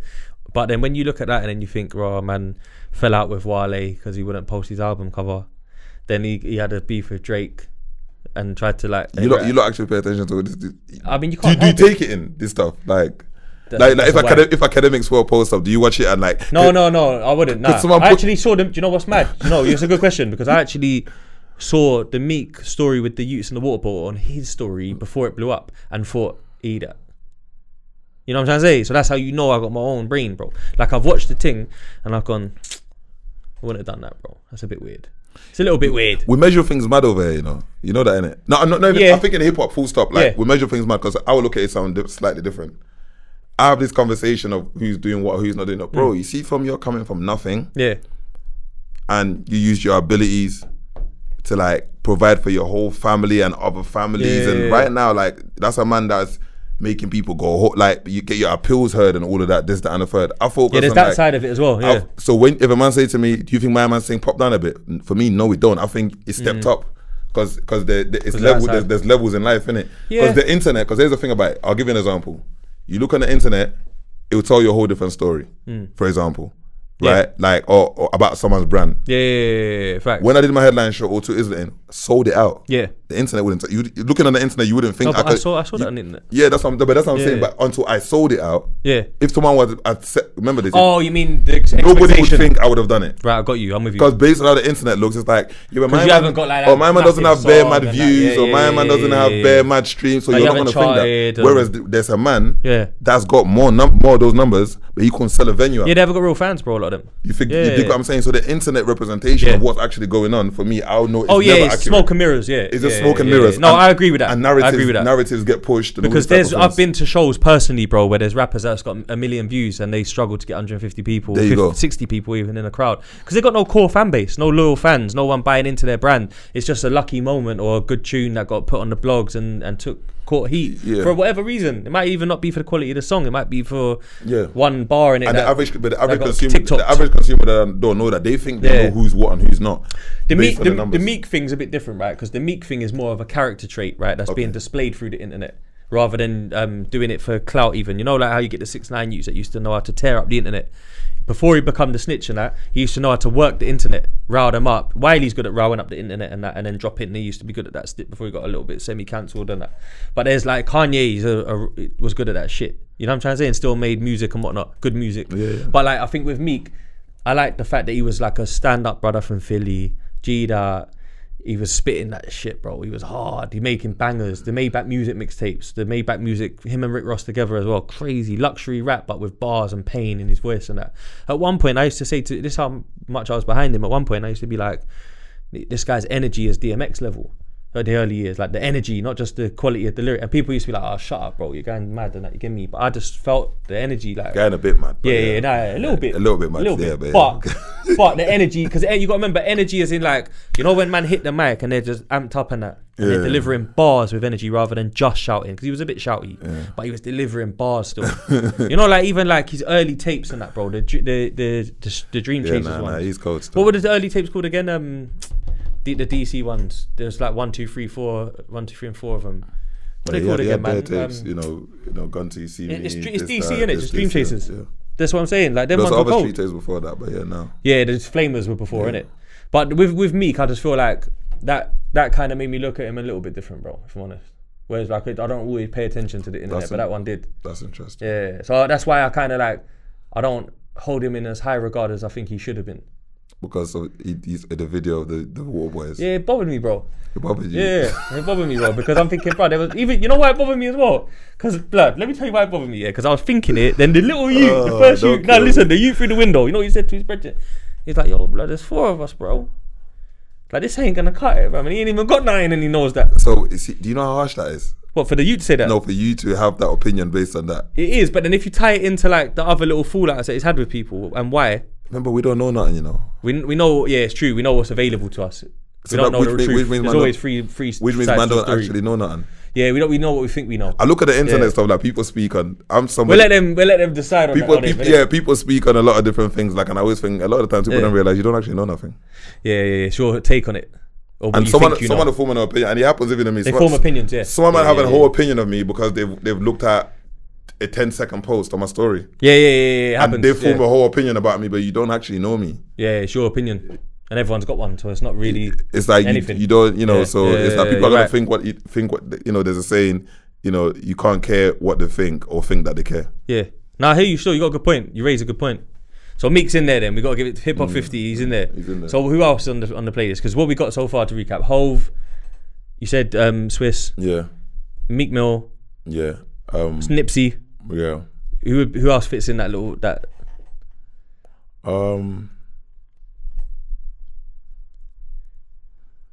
I think you said more your playlist, innit? Who you rock all the time. Yeah, you know who I put on there? I put Gigs on there. Yeah, that's big. I put Gigs on there still. Gigs is serious, bro. I put Gigs on there still. Big him up, if man. I'm going back to Landlord thing. Yeah, I put him on there still. All of it. Yeah. He put in the work, though. In the sense of like, I know people always talk about, like I always had this debate, man, like, oh yeah, my man's not as good as it used to be. Do you not think a man just forgets how to do it? That, my man's this one's not as good as it used to be. It's just like, brother, like I think he's on fire at the moment. And I get it's cool, but I'm talking about a man that's a marksman with a pen and you don't lose it. You just choose to not give you change to, man just choose to like, man's gonna give you this verse. Yeah. But in the terms of like, what, can man do this? Of course man can do this. You get your what I'm life changes as well. So it's like that. So I think I put him on there. Like I think obviously like, and I think is, you know, the trajectory of the music, how it resonates and stuff like that. So I definitely put Gigs on the list. Yeah, I like that. Big up, because that's Southeast as well. And that's Landlord. Yeah, you get me. And that's our. Look, people over here. We got a champion. Like it's not like I'm saying there's a lot of like other man I really listen to a lot. There's a lot of artists I really mess with. Like like, you know. Give us a couple more names just as honourable mentions.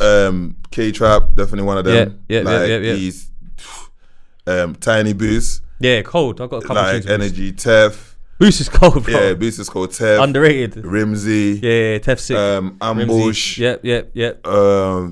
it's a lot. You see, on my list has got a lot of a lot of UK man. In it. Yeah, I like that though. You're riding out for the scene that you once saw was gonna be here. Yeah, I'm trying. So everybody's win. I celebrate it as well. Like I might ring my cousin. Yo, my man's just saw that he showed. Like I get excited as well. Like when I see the man them winning. Yeah, because if you push it a bit, it opens doors for me. We all open doors. It's true. Come on, bro. Like you know what I'm saying, each one teach one, and we all. You know what I'm saying, it's not a one-sided thing. Yeah, that's it. One hand wash the other. One hand wash the other. Yeah, you get what I'm saying. Facts, bro. It's true stories. That's what we've got over here. That's what America done, bro. People, they don't see it because it's so far ahead. They see Nas at the top and Jay, and they're like, yo, Jay, what? It's so far apart from the block in the hood. But that's connected. That's where it comes from. There's people that are still there that will say, yeah, I remember when he was growing up, he used to go to studio. Homie in the hood used to pay for his sessions. Like, it's all connected. The doors are opening at the top, the middle, the bottom, everywhere. Yeah, so the tree can grow. Yeah, facts. It's getting watered, hypothetically, you know what I mean? Facts, so 100%. That's it, brother. You went in with the UK ones, because even when I put my list together, I put Nas, 50, Jay-Z, Kiss, Eminem. Oh, Kiss. Oh. Yeah, I knew I was gonna get you. That's why I said this, because bro, you see when you say certain names, I even put DMX and 50 on mine as well. X50. Okay, cool. But I'm not. Do you know how I come across your page on Instagram? Shall I tell you? So I posted a picture, and now you can attach music, innit? I put Wankster on one of my things, and then I clicked it, and you put it on one of your posts, like as a song. Yeah. And I was like, yeah, he's from my generation. Yeah, nah. Big okay, 50. 50. Like 50, there's a whole separate list we've got to make for like 50 Kiss and these lot. There's a whole separate list on that. Like that's a time period. That's it's a moment in life. That's a moment in life completely. It's bigger than a favorite artist. You did when you were listening to man's music. That's hip hop 50 kind of. When you were listening to man's music doing stuff, that's a whole. They go on a separate list. Yeah, living the lifestyle that goes along with that soundtrack at that time. 50 done that to my life. That's how I know we're in the same age group.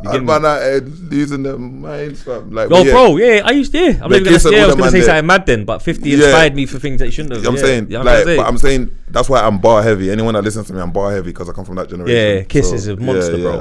I'm bar. That's why Kiss is that top 5 DOA shit is real to me. Like, because even now I go back and listen to like an old Nas tune with Kiss on it. Kiss spinning people back then and that, but he was ahead of his time. People used to be so infatuated with Nas and that pause, but D-Block run the jail street music system. You get me with the mixtapes? Yeah, man.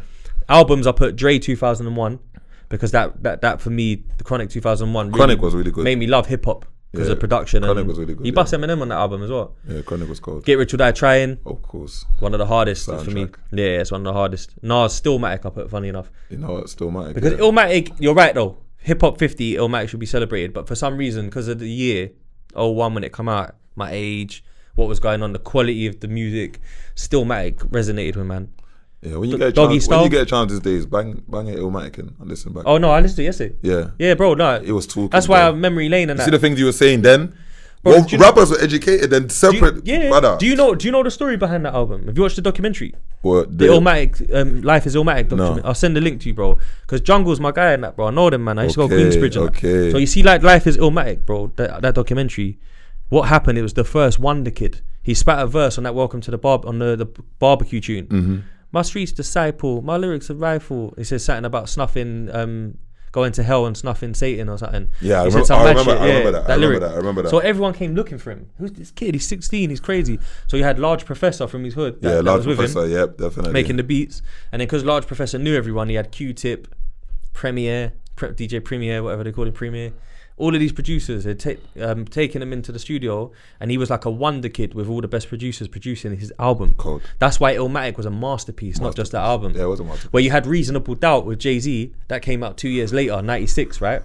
But yeah, you see what I'm trying to say? You see what I'm trying to say, bro?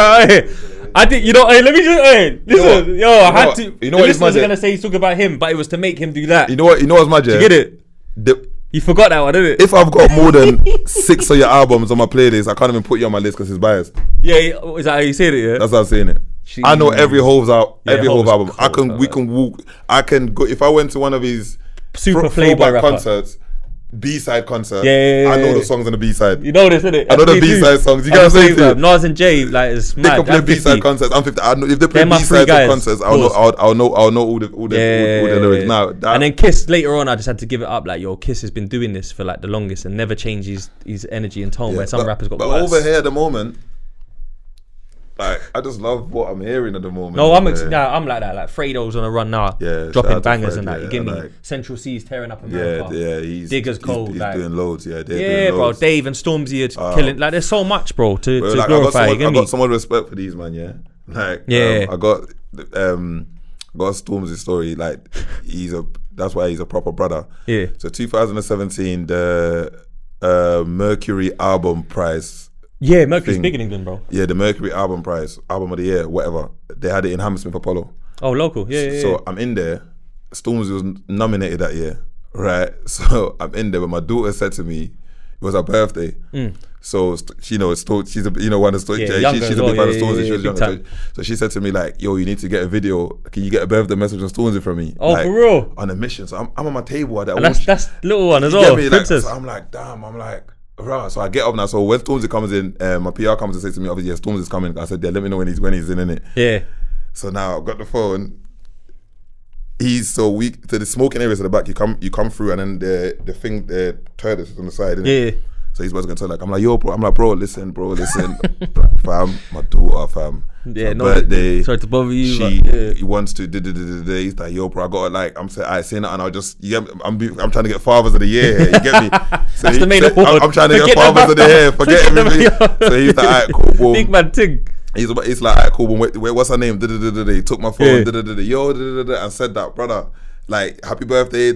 You're right. And said that. You know what I'm saying? Bad man. Got that now. You should have seen the way I was walking through that. So yeah, when I get home, I'm the man. You're the man. You're the man, bro. Like, man on fire. Denzel Washington, bro. Can't say bro, you're Denzel. One man on fire at this point, bro. My daughter can't say nothing to me now. You get what I'm trying to say to you. Straight up, blood. So like, she's done it to me a couple years. So it's so when he did that was years ago, and I was just like, so that was a big thing to do. Like, anyone that's gonna do anything that my kids like, like, I'll always put in a separate regard. There's a couple artists that he's a nice guy, bro. Yeah. I saw him at the Black Lives Matter march outside, and that, like, he's proper still. I like him. Anyone that does anything towards my kids, you know, that's why like again, someone like K-Trap, fuck with K-Trap, cause my son, he loves his music. He knows every K-Trap song. Trap's one of the hardest drillers. Like, cold. He's one of the hardest drill rappers, fam. So and he shows love as well. Like, he shows love to my son as well. So it's like, and even with that, anything you do that lifts up my kid, like, it's separate, it's deeper than, it is, my man's a rapper, and it's I put man in a whole different, your I put the man there,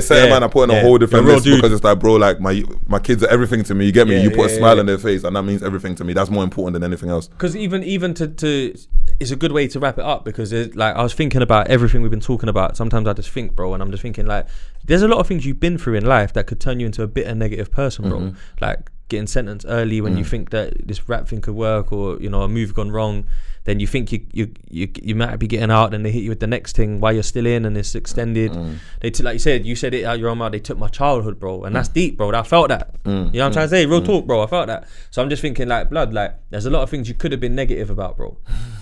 All right, you punched up AC quickly, cool, right? No, that's cool, that's fine. No, listen, that's fine, and we let that go because he looks like he's in a good place. We won't rehash that. Big up Tricky and Lippy. Saw that episode. Cool, right? However, you haven't been negative, bro. Like you said, you give back to the youth. You've done prison talks.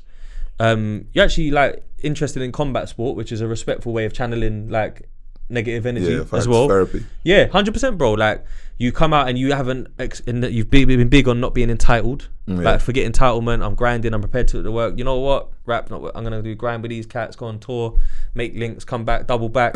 Like, your attitude is good, bro. You know what I'm trying to say? I respect it, bro. Nah, come on, bro. And that's what I wanted. That's why I wanted to bring that bit up now, because there's so many, and even it goes back to even like Stormzy done the video. It meant a lot to me. It's because you've been through hardships, bro, and you value what things mean. You don't take them for granted, bro. And I'm like that, and a lot of people ain't like that, you know. A lot of people, they expect stuff, bro. Like, that's normal. What? Ooh, that's supposed to happen. Nothing ain't supposed to happen. Like you said, if God willing. But inshallah, you get it exactly. So for me, I had to big you up on that. Nah, come on, I had to close it on that car. That's bro, proper, fam. You give me. Nah, I like mindset. I'm just happy to. I'm just like happy to still. Yeah, I'm saying, like I said to you when I walked me down those stairs, I said I thought my life was over. When I got that. Even the PTSD at the BAFTA was deep, I was bro. just like, you know what I'm saying, even that. Stuff, so man had a second. What's going on? I kind of wake up some days, it's like, raw, man's hair. Man's got a yard. This is sick. Roof I'm over like, my head. You get me? So I spend a lot of time. Gas making a coffee and that. if you was like, I'm one of them people that you'd hear me in the room by myself, thinking, hey, someone in there with me, man. You come down and say, like, you're in here, just having a whole conversation by yourself. I'm just in the room, just happy with myself, like, yo. I'm like, I'm talking to myself. I told you we're gonna be alright. Yeah, this is what I'm saying. I told you we're gonna be. I told you we're gonna be. I even go through that for myself, bro. I get it, like, blood. Sometimes, bro, man, jump in the bends, and I think, bro, I got a bends, bro. You get what I'm saying? Like, I used to get bumped the night bus, bro. Like, you know what I'm trying to say? Like, I used to bump the chain, bro. You have to give yourself. You know what I'm saying? Some days I go take a swim in the pool. I'm like, hit different. I'm like, yo, man's like, this is a pool access at private cinema. You get me? I'm in a spa, like, yo, alhamdulillah, like, it's different. It's hard to throw me off, innit? When you're raw and you come from a certain environment, it hits different. I'm so grateful. I don't care about money, bro. I don't care about money, bro. All I care about is like money's just a lubricant, bro. Like I care about being rich in love, support, family, all the things I mentioned earlier on. So when I wake up, it's like I might go help my mum do her shopping. I'm driving home gassed. Yeah, facts. These are the things when I was in jail. I'm like, I wish I can. You get what I'm saying to you? I'm driving home gassed, like, yo, I just took Mum Duke shopping. Yeah, that's the new Gangsta. That's some gangster shit. This episode's called The New Gangsta. The New Gangsta. You know what I'm saying? I'm saying, yo, that's gangster. I just took Mummy shopping. This is the new gangster. This is officially the grown man episode, fam. Like, facts. Real talk, true stories. Brand that, the new gangster. This is the new gangster. So there's a lot of people out there doing gangster stuff. They just don't know they're doing it. Because gangster is associated to something irresponsible. No, gunman bro. Or red what you're doing, that's gangster. You get what I'm trying to say to you? Feed your kids. Your girl starts a business, that's gangster. Yeah, that baby started a business, that's some gangster stuff. No, it's true because, bro, even yesterday I watched a No Jumper episode with Whack 100, and he starts saying, I started like a diaper business. That's gangster, bro. Gangster. I don't want to hear about Pyru again. I don't want to hear about Pyru again. That's gangster. So there's a lot, so there's a lot of gangsters doing a lot of gangster stuff. Just know that you're a gangster. As long as if you're taking responsibility, you're being accountable, and you're doing what you need to do. And being proactive and being positive. You're a G, man. Don't let no one tell you any different. Facts. You heard it first. 2 things to end on. Give him 3 of your songs, because I know you're dropping a lot of videos. Go check out his YouTube channel. I've seen that. But give him 3 songs that if they've never heard of you before, because we've got a lot of American listeners that they must go and search on YouTube right now. Okay, the American listeners. I like that. Yeah. So they like bars. They're into bars. If you're into bars, go on the digital stores, Apple Music, Spotify, wherever. Just type in Vic Santoro. And just taking the project, right? Because I can send them to a video, but this generation, people listen with their eyes and not their ears. That's true. So I'm not trying to do you like that. I could just quote a couple of videos. I know the numbers are on there to try and trick you into the brand, but I'm not gonna do that. If you really want to, rare whatnot, go on my DSP, whether it's Spotify, Apple Music, listen to my projects. I've got Glory Days on there and Voice of the Village. Just take it in and soak them up. Just take it on a drive, whatever. Take it in, and then I'm saying, then go on YouTube. Yeah, and then go check the new things. Then go check the videos out. But I just dropped a single 6 weeks ago called "Keep It Over There." Yep. That's on my YouTube channel, Vic Santoro TV. So go check that out, man. Yeah, big. Make sure you take them up. And the last thing that I really want to end it on, bro. A man like yourself that's made probably questionable decisions, reflecting on life, going to jail early, maybe regretting some things, maybe not. But if you was speaking to the youth right now, like the young boys, like we're talking like really impressionable age groups, like 13 up to 16, and that, what would be the message for them, bro, from you? Like not it doesn't have to be like necessarily too crazy, but what's something that you couldn't pass back the baton knowledge wise? Well, message is believe in yourself, innit? Like, you're not wrong in it. Like, believe in yourself, because a lot of the times with the young people, like especially when you're involved in certain activities at a certain age, you have a deeper belief in you somewhere about something else you want to do, but you just don't have the confidence in that moment to feel like it's possible for you. So my thing is just believe in yourself in it. Like, you've just heard me explain, I knew this music thing, or doing videos. I'm saying to you, if I believed in myself, I may have acted on my potential, at a much the right way. In the right way. You get what I'm saying to you? But I just thought, maybe it's not, everyone's why is my man rapping? That's never gonna back then it was weird, isn't it? That's not gonna be a thing. And them same people now want to be rappers. Everyone wants to be a rapper now. 360 circle. So I'll tell the young people, look, just believe in yourself, man. Believe in yourself. And one thing's for sure, 2 things for certain. I don't have the answers. I don't know what the right way to do is. I'm just somebody that has an experience, and I just try to talk about the lessons I learn in it, and if someone can benefit from that, it's a bonus. But most importantly, just believe in yourself, man. You heard it first, man. And put your trust in God. Amen, my brother. Love and respect for coming through, sharing the gems and the stories. Always, we'll get you back on again in due time with the co-host, so we can have fun with it as well. But I just wanted the backdrop covered. Yeah, facts. Subscribe, like, share, follow Vic. You done know. Bow. Peace.